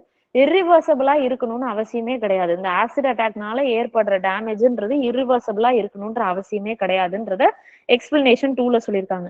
இந்த எக்ஸ்பிளனேஷன் 1 and 2 ஆஃப் 326B வந்து 326Aக்கும் அப்ளை ஆகும். ஏன்னா அதுல பாத்தீங்கன்னாலே தெரியும் for the purpose of 326A and this செக்ஷன்ன்றது தான் ஆரம்பிக்குமே. ஸோ அடுத்து section 6 of criminal law amendment act of 2013ல 354ல ஒரு சேஞ்ச் கொண்டு வந்திருக்காங்க. பனிஷ்மெண்ட்ல சேஞ்ச் கொண்டு வந்திருக்காங்க. earlier வந்து up to 2 years of fine or போத்ன்னு இருந்தது. 354 என்னன்றது நமக்கு தெரியும், outraging the modesty of a woman. earlier வந்து பனிஷ்மெண்ட் வந்து up to 2 years of fine or both இருந்தது. இப்போ அமெண்ட்மெண்ட் ஆக்டுக்கு அப்புறமா minimum 1 year up to 5 years plus ஃபைன்னு மாறிடுச்சு. ஸோ இதுதான் செக்ஷன் 6. அடுத்து செக்ஷன் 7ல 354 அந்த outraging the modesty of a womanக்கு அப்புறமா நிறைய ப்ரொவிஷன்ஸ் இன்சர்ட் பண்ணிருக்காங்க, புதுசா கொண்டு வந்திருக்காங்க. அதுல என்னதுன்னா 354A which is nothing but sexual harassment, அதுக்கான பனிஷ்மெண்ட் என்னன்னு சொல்லியிருக்காங்க. 354B வந்து assault or criminal force within like used against a woman with intent to disrobe her, அது 354B, அதுக்கான பனிஷ்மெண்ட் சொல்லியிருக்காங்க.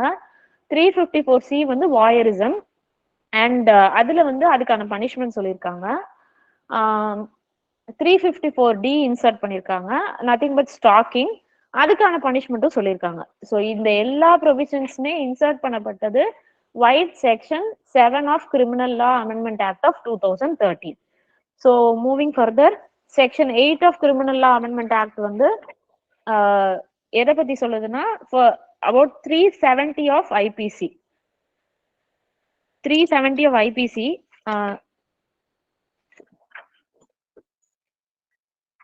370 of IPC வந்து trafficking of person பத்தி சொல்லுது. ஸோ இதுல வந்து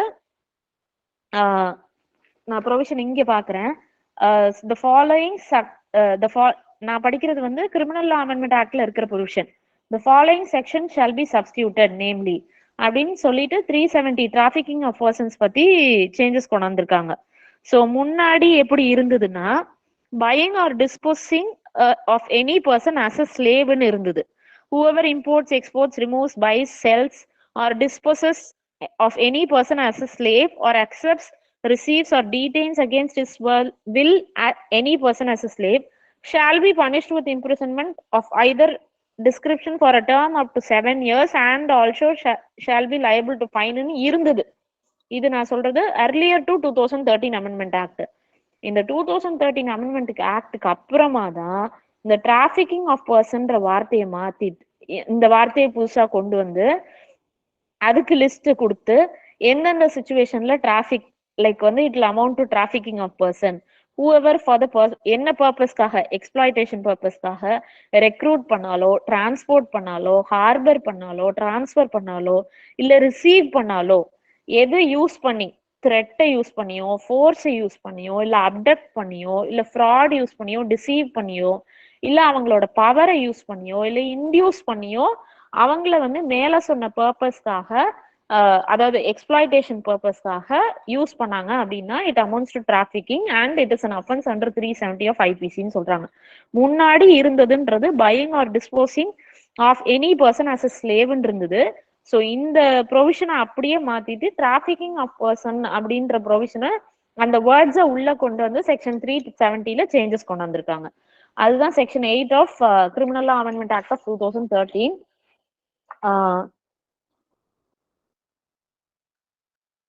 அடுத்தது வந்து section 9 of criminal law amendment act of 2013 வந்து செக்ஷன் அந்த ரேப் ரிலேட்டட் அஃபென்சஸ் இருக்கு இல்லையா, ஸோ அதுல கொண்டு வரப்பட்ட சேஞ்சஸ் எல்லாமே இந்த செக்ஷன் 9ல சொல்லியிருக்காங்க. ஸோ இதுல வந்து இது சப்சிக்வெண்டாவும் இதுல நிறைய சேஞ்சஸ் வந்தது நான் சொன்ன மாதிரி 2018 ஆக்ட்ல. ஸோ இதுல வந்து நீங்க தெரிஞ்சுக்க லைக் என்னன்னா புது செக்ஷன்ஸ் லைக் வந்து 375, 376, 376A, B, C and Dன்னு இருந்தது. ஸோ இதுக்கப்புறமா நிறைய 375, 376, 376A இந்த ப்ரொவிஷன்ஸ் எல்லாம் முன்னாடியே இருந்தது. ஸோ இதுக்கப்புறமாவும் இதுல வந்து சேஞ்சஸ் கொண்டு வந்து பனிஷ்மெண்ட் 376 வந்து is nothing but punishment for rape. So இதுல வந்து இந்த இது நமக்கு எல்லாருக்குமே தெரியும், இது வந்து நிர்பயா இன்சிடென்ட்டுக்கு அப்புறமா வந்த அமெண்ட்மெண்ட் ஆக்ட். ஸோ இதுல வந்து இதுக்கப்புறமா ஒரு நிமிஷம் 376 வந்து பனிஷ்மெண்ட் ஃபார் ரேப், அதுல சர்க்கம்ஸ்டான்சஸ் கொடுத்துருக்காங்க, என்னென்ன சிச்சுவேஷன்ஸ்ல அது ரேப்புன்னு கன்சிடர் பண்ணணும்னு சொல்லியிருக்காங்க. ஸோ அதுல வந்து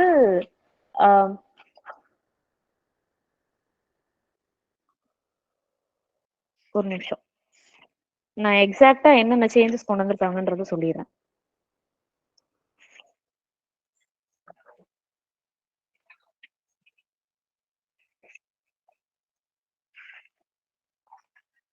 பனிஷ்மெண்ட்ல சேஞ்சஸ் கொண்டு வந்திருக்காங்க.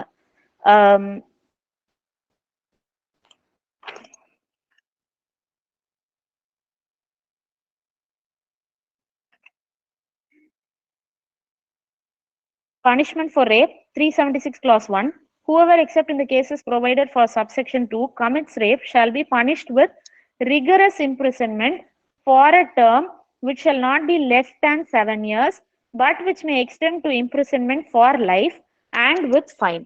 So என்ன பனிஷ்மெண்ட்ல சேஞ்சஸ் கொண்டு வந்திருக்காங்க. Not less than 7 years, so minimum 7 years, which may extend up to life imprisonment and also fine-ன்றது 376(1)ல 2013 amendment actல. அதுக்கப்புறமா வந்து 376 clause 2ல ஒரு change. Whoever being a police officer, being a public servant, being a member of armed forces, or being on the management or staff of a jail, being hospital managementல இருந்தாலோ இல்ல being a relative or guardian, commits rape during communal or sectarian violence, இல்ல commits rape on a woman knowing her to be pregnant, commits rape on a woman when she is under 16 years of age, or commits rape on a woman incapable of giving consent. So இந்த மாதிரி நிறைய situations list down பண்ணி இந்த situationல like வந்து நம்ம படிச்சிருப்போம் fiduciary relationship. So இந்த மாதிரி சிச்சுவேஷன்ஸ்ல ரேப் கமிட் பண்ணா என்ன பனிஷ்மெண்ட்ன்றதையும் சொல்லியிருக்காங்க. shall be punished with rigorous imprisonment for a term which shall not extend, which shall not be less than 10 years up to life imprisonment, and which shall mean imprisonment for the remainder of that person's natural life, and also shall be liable to fine-ன்றது சொல்லியிருக்காங்க. So இதுல வந்து இதுல பர்டிகுலரா வந்து ஒரு செக்ஷன்ல 376(2)(n)ன்றது commits rape repeatedly on same women. So same victim நிறைய தடவை அப்படின்ற சிச்சுவேஷன்ஸையும் எக்ஸ்பிளைன் பண்ணியிருக்காங்க. ஸோ இந்த மாதிரி டிஃப்ரெண்ட் சினாரியோஸ்ல ரேப் கமிட் பண்ணப்படுற பட்சத்துல அவங்களுக்கு என்ன அஃபெண்டருக்கு என்ன பனிஷ்மெண்ட்னா வித் ரிகரஸ் இம்ப்ரிசன்மெண்ட் இருக்கணும், not less than 10 years, up to life.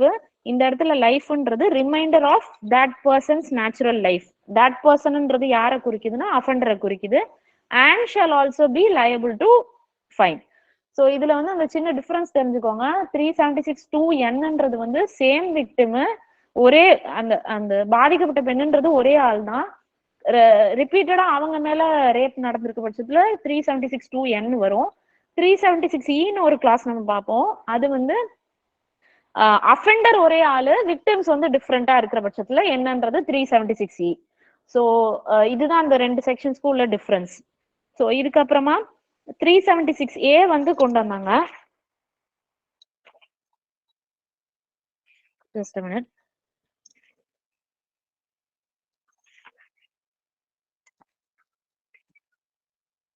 (376(a)ன்றது வந்து punishment for causing death or resulting in persistent vegetative state of victim. So like வந்து in the course of such commission inflicts an injury which causes the death of the women or causes the women to be in a persistent vegetative state. அதாவது rape நடக்குது, அதனால சப்சிக்வெண்டா அந்த ரேப்னால அந்த பாதிக்கப்பட்ட பொண்ணு இறந்துட்டாங்க, இல்ல இறக்கல பட் அவங்க மியரா வெஜிடேட்டிவா அவங்க வந்து உயிரோட தான் இருக்காங்க, ஆனா அவங்களால எதுவுமே வெஜிடேட்டிவா இருக்காங்க அப்படின்னா அஃபென்ஸ் வந்து எந்த செக்ஷன்லன்னா செக்ஷன் 376(a)க்கு கீழே. அதுக்கு என்ன பனிஷ்மெண்ட்னா shall be punished with rigorous imprisonment not less than 20 years up to life. And இதுலயும் லைஃப்ன்றது ரிமைண்டர் போர்ஷன்ன்றத சொல்லியிருக்காங்க. ஸோ இந்த மாதிரி நிறைய ப்ரொவிஷன்ஸ்ல அடுத்தடுத்து லிஸ்ட் டவுன் பண்ணியிருக்காங்க. நான் ஆக்சுவலி ஒரு டேப்லெட் காலம் மாதிரி போட்டிருக்கேன், நான் அதை உங்களுக்கு ஷேர் பண்றேன். 2013 ஆக்ட்ல இந்த ரேப் ரிலேட்டட் அஃபென்ஸ்ல என்ன சேஞ்ச், இதுக்கு முன்னாடி எப்படி இருந்தது, 2013க்கு முன்னாடி எப்படி இருந்தது, 13ல எப்படி இருந்தது, 18ல எப்படி இருந்தது, இந்த மாதிரி இந்த ரேப் ரிலேட்டட் அஃபென்ஸ் மட்டும் ஒரு டேப்லெட் காலம் போட்டிருக்கேன், அதை நான் உங்களுக்கு ஷேர் பண்றேன். ஸோ நான் டீட்டெயிலா ஒவ்வொரு ப்ரொவிஷனுக்குள்ள போனா கண்டிப்பா லென்த்தியா இருக்கும். ஸோ நான் அந்த டேப்லெட் காலம் ஷேர் பண்றேன், உங்களுக்கு அதை பார்த்தீங்கன்னா ஈஸியா அண்டர்ஸ்டாண்ட் பண்ணிக்கலாம். அண்ட் அடுத்து 376(b)ன்னு ஒரு ப்ரொவிஷன் கொண்டு வந்தாங்க. 376(c) கொண்டு வந்தாங்க, sexual intercourse by person in authority. And 376(b) is nothing but sexual intercourse by husband upon his wife during separation பீரியட்ல வந்து நடக்கிற பட்சத்துல 376(b) வந்து அப்ளை ஆகும். இந்த மாதிரி நிறைய 376(d) கொண்டு வந்தாங்க, nothing but gang rape. And 376(e) கொண்டு வந்தாங்க, பனிஷ்மெண்ட் ஃபார் ரிப்பீட் அஃபெண்டர்ஸ். அதாவது விக்டிம்ஸ் வேறையா இருப்பாங்க, ஆனா அஃபெண்டர் வந்து ஒரே ஆளா இருக்கிறது 376(e). அண்ட் இது எல்லாமே வந்து section 9 of criminal law amendment act மூலமா கொண்டு வந்தாங்க. ஸோ அடுத்து section 10 of criminal law amendment ஆக்ட்ல செக்ஷன் 509 ஆஃப் ஐபிசில சேஞ்சஸ் கொண்டு வந்தாங்க. முன்னாடி எப்படி இருந்ததுன்னா shall be punished with simple imprisonment up to 1 year or fine or both ன்னு இருந்தது. இப்போ இந்த அமெண்ட்மெண்ட் ஆக்டுக்கு அப்புறமா எப்படி மாறுச்சுன்னா with simple imprisonment up to 3 years or and with fine ன்னு மாறிடுச்சு. இனிஷியலா ஆர் ஃபைன் இருந்தது, இப்போ அண்ட் மாறிடுச்சு. அப்புறம் டேர்ம்லயும் சேஞ்ச் வந்திருக்கு. அப் டு 1 year இருந்தது, இப்போ வந்து அப் டு 3 years மாறிடுச்சு. So we are done with section 10. அதாவது ஐபிசியில கொண்டு வரப்பட்ட சேஞ்சஸ் எல்லாமே பார்த்துட்டோம். சிஆர்பிசில இப்போ வந்து சேஞ்சஸ் கொண்டு வந்திருக்காங்க. ஸோ இதுல வந்து நான் லிஸ்ட் ஆஃப் செக்ஷன்ஸ் சொல்றேன். இப்போ நம்ம வந்து இதுக்கு முன்னாடி பார்த்தோம் ரேப் ரிலேட்டட் அஃபென்ஸ்ல என்னெல்லாம் வந்து ஆட் பண்ணிருக்காங்க புதுசான்னு பார்த்தோம். ஸோ இப்போ நம்ம வந்து ஃபார் எக்ஸாம்பிள் நான் சொன்னேன் இல்லையா 228A ஆஃப் ஐபிசில இப்போ புதுசா ஒரு அஃபென்ஸ் ஆட் பண்ணதுனால அந்த ரேப் ரிலேட்டட் அந்த ஒரு லிஸ்ட் ஆஃப் அஃபென்ஸ் கொடுக்கறதுல இதுவும் சேர்ந்துரும், புதுசா ஆட் பண்ணப்பட்ட அஃபென்ஸும் சேர்ந்துரும் அப்படின்னு சொல்றதுக்காக அந்த ப்ரொவிஷன்ல 228A சேஞ்ச் கொண்டு வந்த மாதிரி இப்போ நிறைய இடத்துல இப்போ 26 ஆஃப் சிஆர்பிசில 54A ஆஃப் சிஆர்பிசில இப்போ 154ல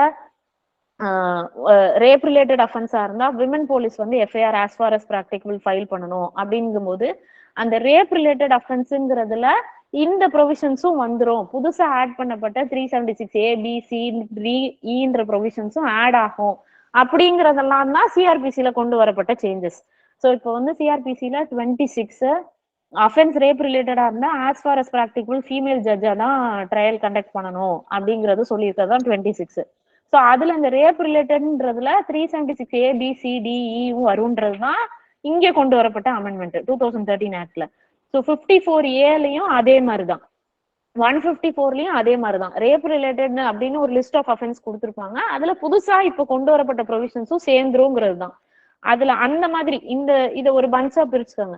ஸோ இந்த புதுசா கொண்டு வரப்பட்ட ரேப் ரிலேட்டட் அஃபென்சஸ்லாம் அதுல சேரும். அப்படி அந்த சிஆர்பிசில அந்த மாதிரியான லிஸ்ட் கொடுத்துருக்க இடத்துல இதுவும் சேர்ந்துக்கும்ன்றதெல்லாம் ஒரு பேட்சா பிரிச்சுக்கோங்க. 26, 54A, 154, 160 and 161.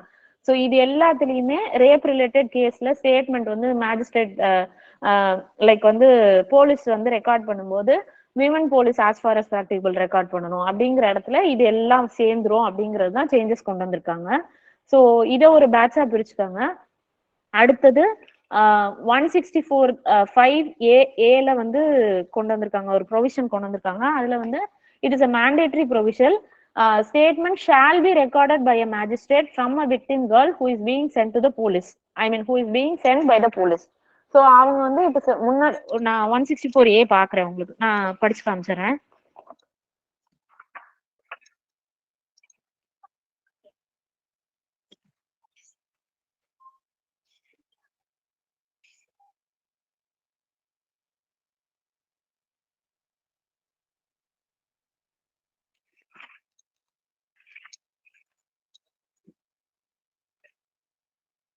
(164)(5)A 164 recording of confession and statements. அதுல 5A இன் கேசஸ் பனிஷபிள் அண்டர்னு ஒரு லிஸ்ட் கொடுத்திருக்காங்க. அதுல the judicial magistrate shall record the statement of a person against whom such offence has been committed in a manner prescribed under 5 and as soon as the commission of offense is brought to the notice of the police. So இதுல வந்து earlier வந்து இதுல class ஏல list of offences கொடுத்துருக்காங்க. அதுல வந்து இப்ப புதுசா ஆட் பண்ணிருக்காங்க இல்லையா 376A B.C. அதுவும் இதுல சேர்ந்துரும் சொல்லியிருக்காங்க. அவ்வளவுதான். அண்ட் அடுத்து 173லயும் அதே மாதிரி சேஞ்ச் தான். அதாவது ஃபைனல் ரிப்போர்ட் வந்து போலீஸ் ஃபைல் பண்றப்போ என்ன ப்ரொசீஜர்ன்றதுல ரேப் ரிலேட்டட் அஃபென்ஸா இருந்தா மெடிக்கல் ரிப்போர்ட் வந்து மேண்டேட்ரி. அந்த ரேப் ரிலேட்டட் அஃபென்ஸ்ல இந்த புதுசா ஆட் பண்ண ப்ரொவிஷன்ஸும் இன்க்ளூட் ஆகுன்ற சேஞ்ச் கொண்டு வந்திருக்காங்க. அண்ட் 197லயும் அதே மாதிரி சேஞ்ச் தான். ஸோ அண்ட் இதே மாதிரி சேஞ்சஸ் தான் லைக் வந்து இந்த ரேப் ரிலேட்டட் அஃபென்ஸ்ன்ற டேர்மை எங்கெல்லாம் யூஸ் பண்ணியிருக்காங்களோ அங்க எல்லா இடத்துலயும் இந்த புதுசா ஆட் பண்ணப்பட்ட ப்ரொவிஷன்ஸும் அப்ளை ஆகுன்றது புதுசா லைக் வந்து சேஞ்சஸ்ல கொண்டு வந்திருக்காங்க. அது வந்து செக்ஷன் 11, செக்ஷன் 12, செக்ஷன் 13, 14, 15, 16, இந்த 17, 19, 18, 19, 20, 21, 20 வரைக்குமே அந்த மாதிரியான சேஞ்சஸ் தான். அதாவது நான் இப்ப சொன்ன செக்ஷன்ஸ் எல்லாமே கிரிமினல் அமெண்ட்மெண்ட் ஆக்ட் ஆஃப் 2013ல உள்ள செக்ஷன்ஸ். அண்ட் செக்ஷன் 21 வந்து 309 ஆஃப் சிஆர்பிசில என்ன சேஞ்ச் கொண்டு வந்திருக்காங்கன்றது.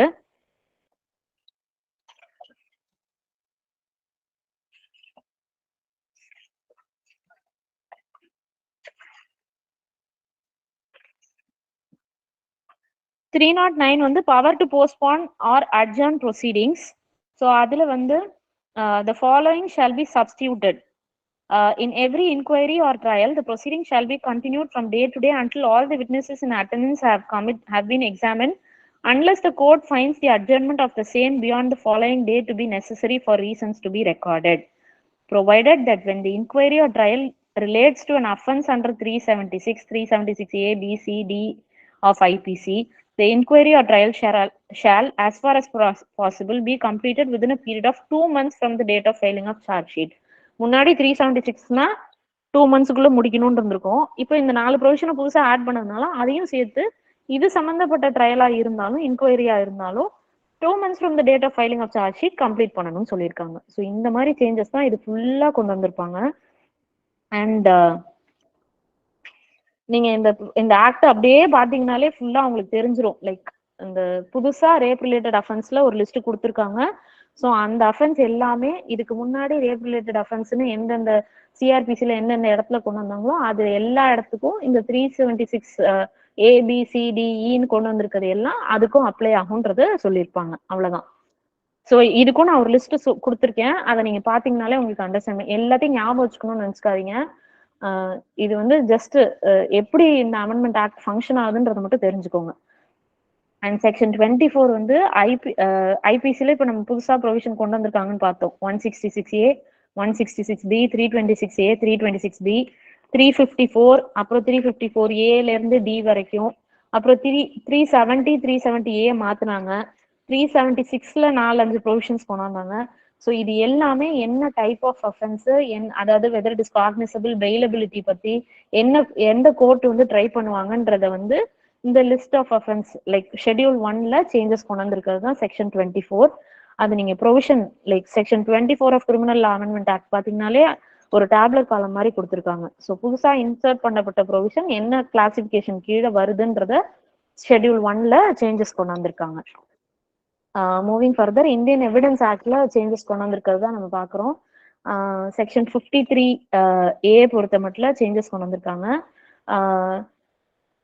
இன் அ ப்ராசிக்யூஷன் அது அந்த செக்ஷன் எதை பொறுத்துனா evidence of character or previous sexual experience not relevant in certain cases. So எந்த மாதிரியான கொஸ்டின்ஸை சீஃப்லயோ கிராஸ்லயோ கேட்கக்கூடாது அப்படிங்கிறத புதுசா இன்சர்ட் பண்ணியிருக்காங்க. ஸோ அதை இன்சர்ட் பண்ணி எந்தெந்த அஃபென்ஸ் சம்பந்தமான ட்ரையல்ல ப்ரீவியஸ் செக்ஷுவல் எக்ஸ்பீரியன்ஸையோ இல்ல கேரக்டரை பத்தியோ கொஸ்டின் பண்ணக்கூடாதுன்னு ஒரு லிஸ்ட் ஆஃப் அஃபென்ஸ் கொடுத்துருக்காங்க. எதுனா 354, 354A, B, C, D and 376, 376A, B, C, D and E பொறுத்த மட்டும் இந்த அஃபென்சஸோட ட்ரையல்ல ப்ரீவியஸ் செக்ஷுவல் எக்ஸ்பீரியன்ஸை பத்தியோ அவங்களோட கேரக்டரை பத்தியோ கொஸ்டின் பண்ணக்கூடாது and it shall not be ரெலவென்ட்ன்றது சொல்லியிருக்காங்க. ஸோ அதுதான் இன்சர்ட் பண்ணப்பட்ட 53A of Indian evidence act. அடுத்து section 114A of Indian evidence act பத்தியும் section 26 of criminal law amendment ஆக்ட்ல சேஞ்ச் கொண்டு வந்திருக்காங்க. அதுல அது எதை பத்தினா presumption as to absence of consent in certain prosecution for rape.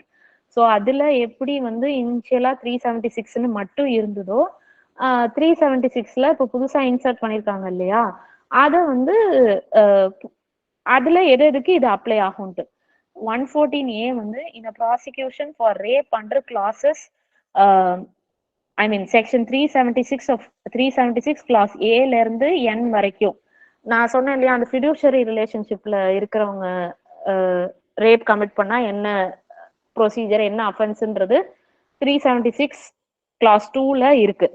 So அதுல வந்து அந்த லிஸ்ட் கொடுத்துருக்காங்க இல்லையா, அதாவது டாக்டரோ இல்ல அத்தாரிட்டியோ இல்ல ஃபிடியூஷரி ரிலேஷன்ஷிப்ல யாருக்கோ அந்த ஒரு லிஸ்ட் நிறைய கொடுத்தேன். ஒரு பர்டிகுலர் விக்டிம் நிறைய தடவை ரேப் பண்ணப்பட்டிருக்காங்க, அந்த மாதிரி நிறைய சுச்சுவேஷன்ஸ் இருக்கு. ஸோ இந்த மாதிரியான சுச்சுவேஷன்ஸ்ல ட்ரையல் நடக்குதுன்ற பட்சத்துல 114A வந்து 114A of Indian evidence act apply ஆகும். அந்த இதுல என்னன்னா presumption as to absence of consent in rape.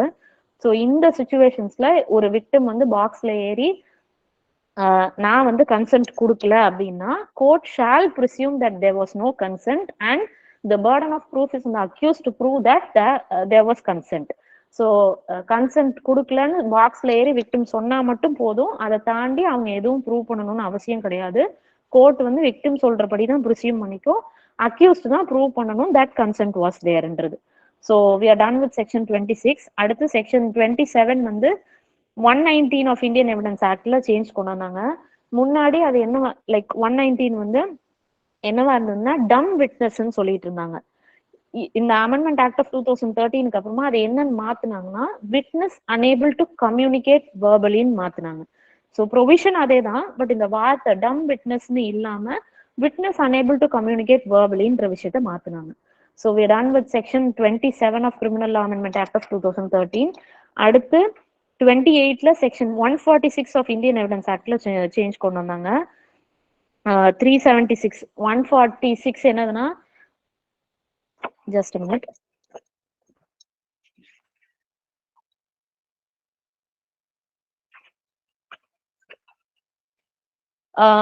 Questions lawful in cross examination. அதுல வந்து எந்தெந்த லைக் நமக்கு தெரியும் ஒரு விட்னஸ் கிராஸ் எக்ஸாமின் பண்றோம் அப்படின்னா எந்தெந்த கொஸ்டின்ஸ் கேட்கலான்றது 146. அதுல ப்ரொவைடட் கிளாஸ்ல அவங்களோட லைக் ஒரு லிஸ்ட் ஆஃப் அஃபென்ஸ் கொடுத்து இந்த அஃபென்ஸ் கீழே ட்ரையல் நடக்குதுன்ற பட்சத்துல எந்தெந்த கொஸ்டினை கேட்க கூடாதுன்னு சொல்லியிருக்காங்க.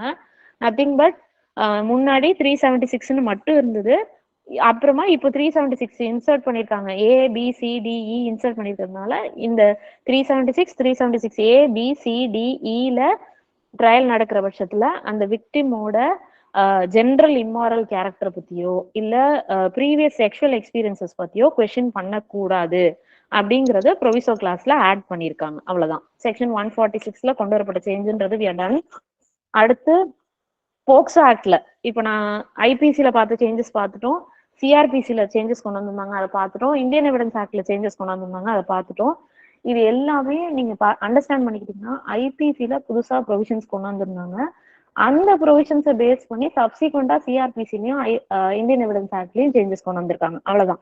ஸோ இப்போ 4th போர்ஷனா போக்சோ ஆக்ட்ல என்ன சேஞ்ச் கொண்டு வந்திருக்காங்கன்றது. போக்சோ ஆக்ட்ல செக்ஷன் 42ல the following section shall be substituted. 42ல where an act or omission constitutes an offense punishable under this act and also under sections 166A, 354A, B, C, D and 370, 370A, 375, 376A, B, C, D, E or 509 of IPC, then notwithstanding anything contained in law for the time being enforced, the offender found guilty of such offense shall be punishable to punishment under this act or under IPC as provides for punishment which is greater in degree. Suppose இப்போ வந்து like வந்து charge frame பண்றது ரெண்டு இதுலயும் frame பண்ணலாம். இப்போ வந்து ஒரு பர்சன் வந்து போக்சோ ஆக்ட் கீழேயும் அஃபென்ஸ் கமிட் பண்றாரு, இந்த இப்போ ஒரு லிஸ்ட் ஆஃப் அஃபென்ஸ் சொன்னேன் இல்லையா, அந்த அஃபென்ஸு கீழேயும் அவர் வந்து ஹீஸ் கன்சிடர்ட் அன் அஃபெண்டர் அப்படின்னா எந்த பனிஷ்மெண்ட்டை வந்து கொடுக்கணும் அப்படிங்கிறது தான் section 42. It's nothing but alternate punishment. So எந்த அஃபென்ஸுக்கு எந்த ஆக்ட்ல போக்சோலையாவது இல்ல ஐபிசில இந்த லிஸ்ட் ஆஃப் அஃபென்சஸ்ல எதுல வந்து ஹையர் பனிஷ்மெண்ட் கொடுத்துருக்காங்களோ அந்த பனிஷ்மெண்ட்டை தான் கொடுக்கணும்ன்றது செக்ஷன் 42 ஆஃப் போக்சோ. முன்னாடி வந்து 376 மட்டும்தான் இருந்தது, 354A, B, C, D எல்லாம் சேர்க்கல. இப்போ இந்த அமெண்ட்மெண்ட் ஆக்ட்ல தான் இந்த ப்ரொவிஷன்ஸ் ஐபிசி புதுசா கொண்டு வந்திருக்காங்கன்றதுனால அதையும் இதுல சேர்த்து போக்சோவும் இருந்து இந்த லிஸ்ட் ஆஃப் அஃபென்சஸ் ஐபிசியும் இருந்ததுன்னா சார்ஜ் ஃப்ரேமிங் எதுலன்னா ரெண்டுத்துலயும் பண்ணிக்கலாம். கன்விக்ட் பண்ணி பனிஷ்மெண்ட் கொடுக்கும்போது எந்த ஆக்ட்ல பனிஷ்மெண்ட் ஜாஸ்தி இருக்கோ for which the punishment is greater in degree அந்த ஆக்ட்ல பனிஷ்மெண்ட் கொடுக்கணும்னு சொல்லி சொல்றாங்க. அதுதான் 42ல கொண்டு வரப்பட்ட சேஞ்சு. 42A வந்து the provisions of this act shall be in addition to and not in derogations of the provisions of any other law for the time being in force, and in any case of inconsistency the provisions of this act shall have overriding effect on the provisions of any such law to the extent of inconsistency. அதாவது போக்சோன்றது special லா, POCSO ஆக்டுக்கும் எந்த மத்த ஏதாவது ஒரு லா general provision penal provision இப்ப IBC எடுத்துக்கோங்க, POCSO ஆக்டுக்கும் ஐபிசிக்கும் ஏதாவது ஒரு contradiction வருது, ஏதாவது ஒரு கான்ட்ரடிக்ஷன் வருதுன்னா எந்த ஆக்ட் ப்ரிவெயில் ஆகும்ன்றது தான் 42A. போக்சோ ஆக்ட் தான் ப்ரிவெயில் ஆகும்ன்றது சொல்லியிருக்காங்க. the provisions of this act shall have overriding effectன்றது சொல்லியிருக்காங்க. So we are done with POCSO ப்ரொவிஷன்ஸோட அமெண்ட்மெண்ட்டும் பார்த்தாச்சு. அடுத்து செக்ஷன் 30ல வேற ஒன்றும் இல்லை, அந்த ஆர்டினன்ஸ் போட்டு தானே அமெண்ட்மெண்ட் வரும், அந்த ஆர்டினன்ஸ்ன்றது ரிப்பீல் ஆயிருக்குன்றத சொல்லியிருக்காங்க. And 2013 criminal law amendment act முடிஞ்சிருச்சு.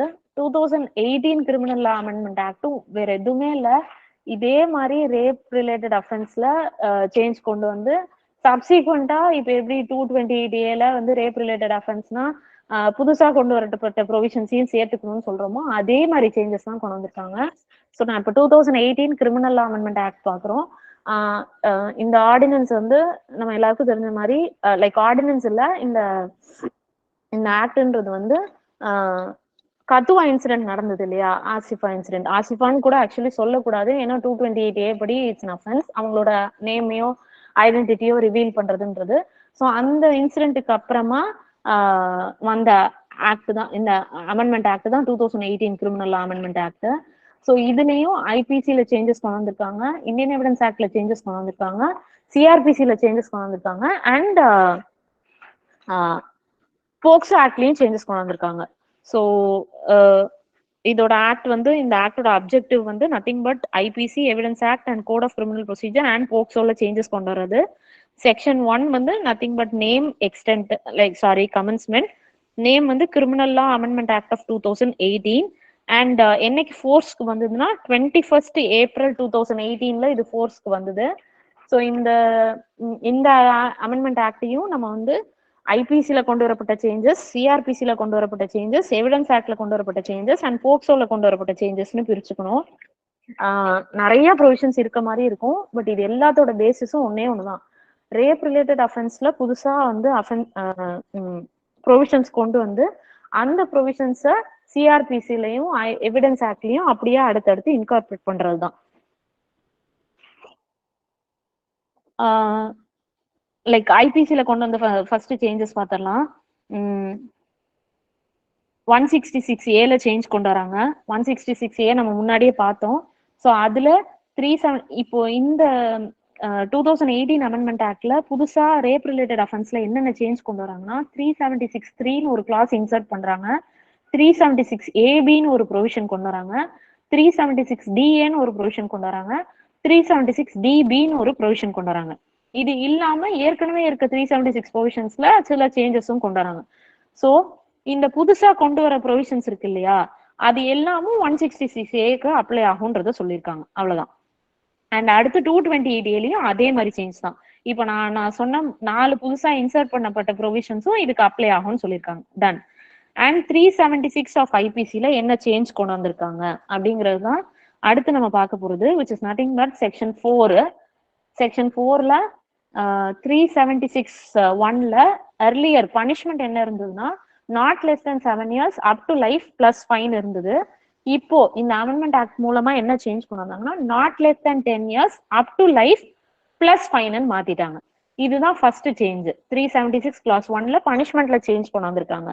அடுத்தது 376(2)(1ல ஒரு சேஞ்ச் கொண்டு வந்திருக்காங்க. ஒரே நிமிஷம், நான் ப்ரொவிஷன் அப்படி பார்க்கிறேன்.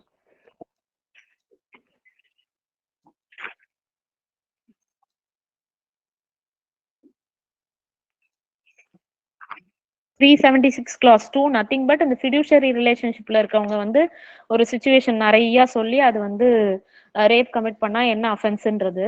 அதுல வந்து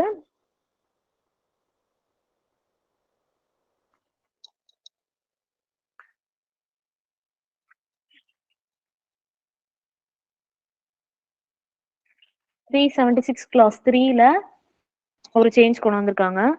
whoever commits rape on a woman under 16 years of age shall be punished with rigorous imprisonment for a term which will not be less than 20 years, which may extend up to life, which shall mean remainder of that person's natural life and shall also be liable to fine. இதுதான் புதுசா கொண்டு வந்திருக்காங்க. புதுசா insert பண்ணப்பட்ட provision இது. Actually victim வந்து below 16 இயர்ஸா இருந்து அவங்க மேல இந்த ரேப் வந்து கமிட் ஆக like if she is a victim of offence of ரேப்னா அவங்க 16 இயர்ஸ்க்கு கீழே இருக்காங்கன்னா என்ன பனிஷ்மெண்ட், அந்த அஃபெண்டருக்கு என்ன பனிஷ்மெண்ட்னா not less than 20 years up to life plus fine. அந்த லைஃப்ன்றது ரிமைண்டர் பார்ட் ஆஃப் லைஃப்ன்றதை இன்சர்ட் பண்ணியிருக்காங்க. லைக் அதை மட்டும் கிடையாது, இந்த என்டையர் 376(3)ன்ற ப்ரொவிஷனை இன்சர்ட் பண்ணியிருக்காங்க. ஸோ அடுத்தது வந்து section 5 of criminal law amendment act 2018 மூலமா செக்ஷன் 376A ஆஃப் ஐபிசில ஒரு புதுசா, அதுக்கப்புறமா 376Aக்கு அப்புறமா புதுசா ஒரு ப்ரொவிஷன் இன்சர்ட்டே பண்ணியிருக்காங்க, 376AB ஆஃப் ஐபிசி. அதுல என்னன்னா விக்டிம் லெஸ் தேன் 12 இயர்ஸா இருந்தா என்ன பனிஷ்மெண்ட்ன்றது, rigorous imprisonment not less than 20 years up to life plus fine or death சென்டென்ஸ்ன்றதையும் சொல்லியிருக்காங்க. இந்த ஃபைனுக்கு it should be just and reasonable and அது வந்து ரீஹாபிலிட்டேஷன் ஆஃப் த விக்டிம்க்கு போகணும், அந்த என்டையர் ஃபைன் அமௌண்ட்டும் விக்டிம்டே கொடுத்துடணும்ன்றதையும் சொல்லியிருக்காங்க. இந்த 376AB புதுசா இன்சர்ட் பண்ணப்பட்ட ப்ரொவிஷன், விக்டிம் லெஸ் தேன் 12 இயர்ஸா இருந்தா என்ன பனிஷ்மெண்ட்ன்றது தான் இதுல சொல்லியிருக்காங்க. அடுத்தது வந்து 376DAன்னு ஒரு ப்ரொவிஷனை இன்சர்ட் பண்ணியிருக்காங்க. இது எது மூலமானா section 6 of 2018 criminal law amendment act மூலமா. அதுல ஒண்ணும் இல்ல, விக்டிம் லெஸ் தேன் 16 இயர்ஸா இருந்தா என்ன பனிஷ்மெண்ட்ன்றது லைஃப் இம்ப்ரிசன்மெண்ட் பிளஸ் ஃபைன்ன்றது சொல்லியிருக்காங்க. அதுல இந்த விக்டிம் லெஸ் தேன் 16 இயர்ஸ்ன்றது வந்து என்னன்னா விக்டிமை வச்சு மட்டும் சொல்றது இல்ல, கேங் ரேப் கமிட் ஆயிருந்தாலும் செக்ஷன் 376DA அப்ளை ஆகும்ன்றதுதான் சொல்லியிருக்காங்க. அண்ட் அடுத்தது 376DB சொல்லியிருக்காங்க. கேங் ரேப்பே தான், விக்டிம் லெஸ் தேன் 12 இயர்ஸா இருந்தா என்னன்றது 376DB. ஸோ இதுதான் புதுசா இன்சர்ட் பண்ணப்பட்ட provisions. 376(3) and 376AB, 376DA, 376DB இதுதான் இன்சர்ட் பண்ணியிருக்காங்க ஆஃப்டர் 2018 கத்துவா இன்சிடென்ட்க்கு அப்புறமா. ஸோ ஐபிசில வந்த சேஞ்சஸ்ன்றது இதுதான். ஸோ இப்போ மூவிங் ஃபர்தர் இந்தியன் எவிடன்ஸ் ஆக்ட்ல என்ன சேஞ்சஸ் வந்ததுன்றது 53Aல நான் முன்னாடி சொன்ன மாதிரியே புதுசா இன்சர்ட் பண்ணிருக்காங்க இல்லையா, 376(3) AB, DA, DB இது எல்லாமும் 53Aக்கு அப்ளை ஆகும். விக்டிமோட கேரக்டர்ன்றது ரெலவென்ட் கிடையாது, இந்த அஃபென்சஸ்லயும் விக்டிமோட கேரக்டர் ரெலவென்ட் கிடையாதுன்றத இன்சர்ட் பண்ணிருக்காங்க. இன்சர்ட் பண்ணல, சேஞ்சஸ் கொண்டு வந்திருக்காங்க. அண்ட் அடுத்த செக்ஷன் 9ல வந்து 146 ஆஃப் இந்தியன் எவிடன்ஸ் ஆக்ட்ல கிராஸ்ல எந்தெந்த கொஸ்டின்ஸ் இம்மாரல் கேரக்டர் பத்தியோ ப்ரீவியஸ் செக்ஷுவல் எக்ஸ்பீரியன்சஸ் பத்தியோ கேட்க கூடாதுன்னு சொல்லியிருந்தோம் இல்லையா. ஸோ அதுல வந்து அந்த 146ன்றது ஒரு லிஸ்ட் ஆஃப் அஃபென்ஸ் கொடுத்து இதுக்கெல்லாம் அப்ளை ஆகும் அப்படின்றது சொல்லியிருக்கும் போது 376(3) AB, DA, DB வந்து புதுசா ஆட் பண்ணிருக்கனால அதுவும் இந்த ப்ரொவிஷன்ஸ்ல அப்ளை ஆகும்ன்றத சொல்லியிருக்காங்க. அவ்வளவுதான். இதே லாஜிக் தான், என்ன ப்ரொவிஷன்ஸ் வந்து ஆட் பண்ணிருக்காங்க, அந்த ஆட் பண்ணப்பட்ட ப்ரொவிஷன்ஸை சப்சிக்வெண்டா எவிடன்ஸ் ஆக்ட்லயும் சிஆர்பிசிலயும் என்ன சேஞ்ச் கொண்டு வந்திருக்காங்க, அவ்வளவுதான். ஸோ இப்போ அடுத்து சிஆர்பிசில என்ன சேஞ்சுன்றது 26, 154, 161, 164(5)AA இது எல்லாத்துலயுமே அண்ட் 173, 197 ஸோ இது எல்லாத்துலயுமே 309 இது எல்லாத்துலயுமே எப்படின்னா ரேப் ரிலேட்டட் அஃபென்ஸா இருந்தா ஒரு பர்டிகுலர் ப்ரொசீஜர் கொடுத்துருப்பாங்க. அந்த ரேப் ரிலேட்டட் அஃபென்ஸ் எல்லாத்துலயுமே புதுசா சேர்க்கப்பட்ட 376 class 3, 376AB and 376DA, 376DB apply ஆகுன்றது தான். ஸோ இது வந்து எல்லாமே செக்ஷன் 10ல இருந்து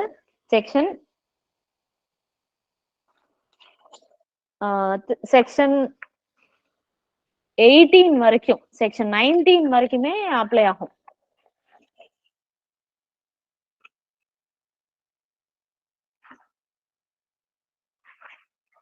செக்ஷன் 19 வரைக்குமே அப்ளை ஆகும்.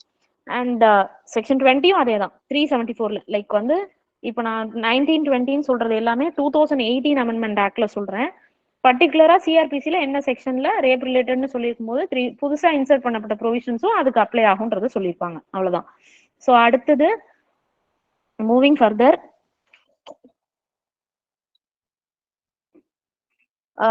24 பாருங்க. Section 24 of criminal law amendment act of 2018 வந்து ஆப்வியஸ்லி புதுசா ப்ரொவிஷன்ஸ் கொண்டு வந்திருக்காங்க. ஸோ அது என்ன டைப் ஆஃப் அஃபென்ஸ்ன்றதையும் சொல்லிடணும். அதுதான் ஷெட்யூல் 1 ஆஃப் சிஆர்பிசில கொண்டு வர சேஞ்ச். அது நத்திங் பட் 376 வந்து 376AB வந்து என்ன டைப் ஆஃப் அஃபென்ஸ்னா cognizable non bailable triable by court of session. DA வந்து cognizable non bailable court of session.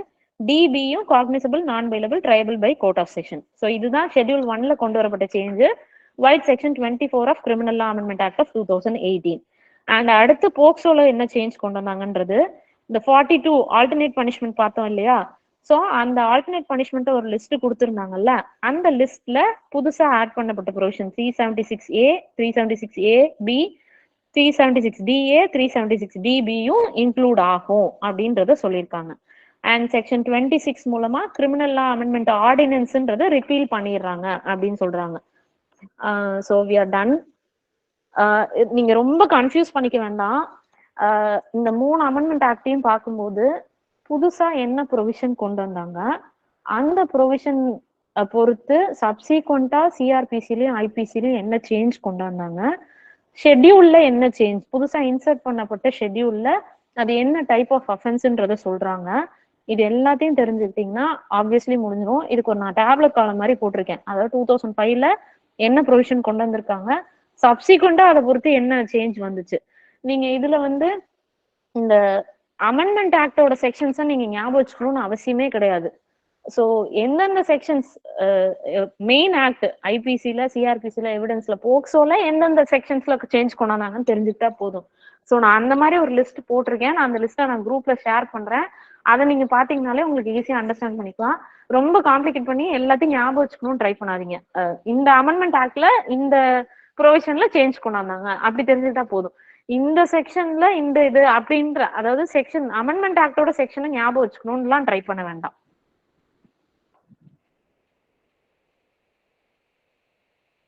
Hello okay ma'am, thank you ma'am. கேக்குது மேம். நான் சொன்ன டேப்லெட் காலம் அப்புறம் நான் சொன்ன டேப்லெட் காலம் நான் குரூப்ல நான் ஷேர் பண்ணி விடுறேன் நான். Okay ma'am, okay ma'am. Participants யாருக்காவது டவுட் இருந்துச்சுன்னா ஹேண்ட் ரைஸ் பண்ணுங்க.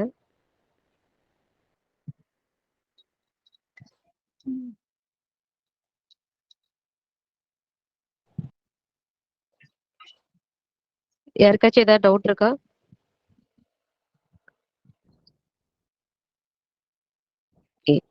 Thank you so much ma'am for நேரம் பொறுமையா எடுத்துக்கிட்டதுக்கு. Thank you ma'am, thank you ma'am. அந்த டேப்லெட் காலம் மட்டும் நீங்க குரூப்ல சென்ட் பண்ணுங்க மேம். கண்டிப்பா நான் ஒரு டேப்லெட் காலம் போட்டிருக்கேன் 2005 2013 2018க்கு. அந்த டேப்லெட் காலம் நான் குரூப்ல ஷேர் பண்ணி விடுறேன் நான்.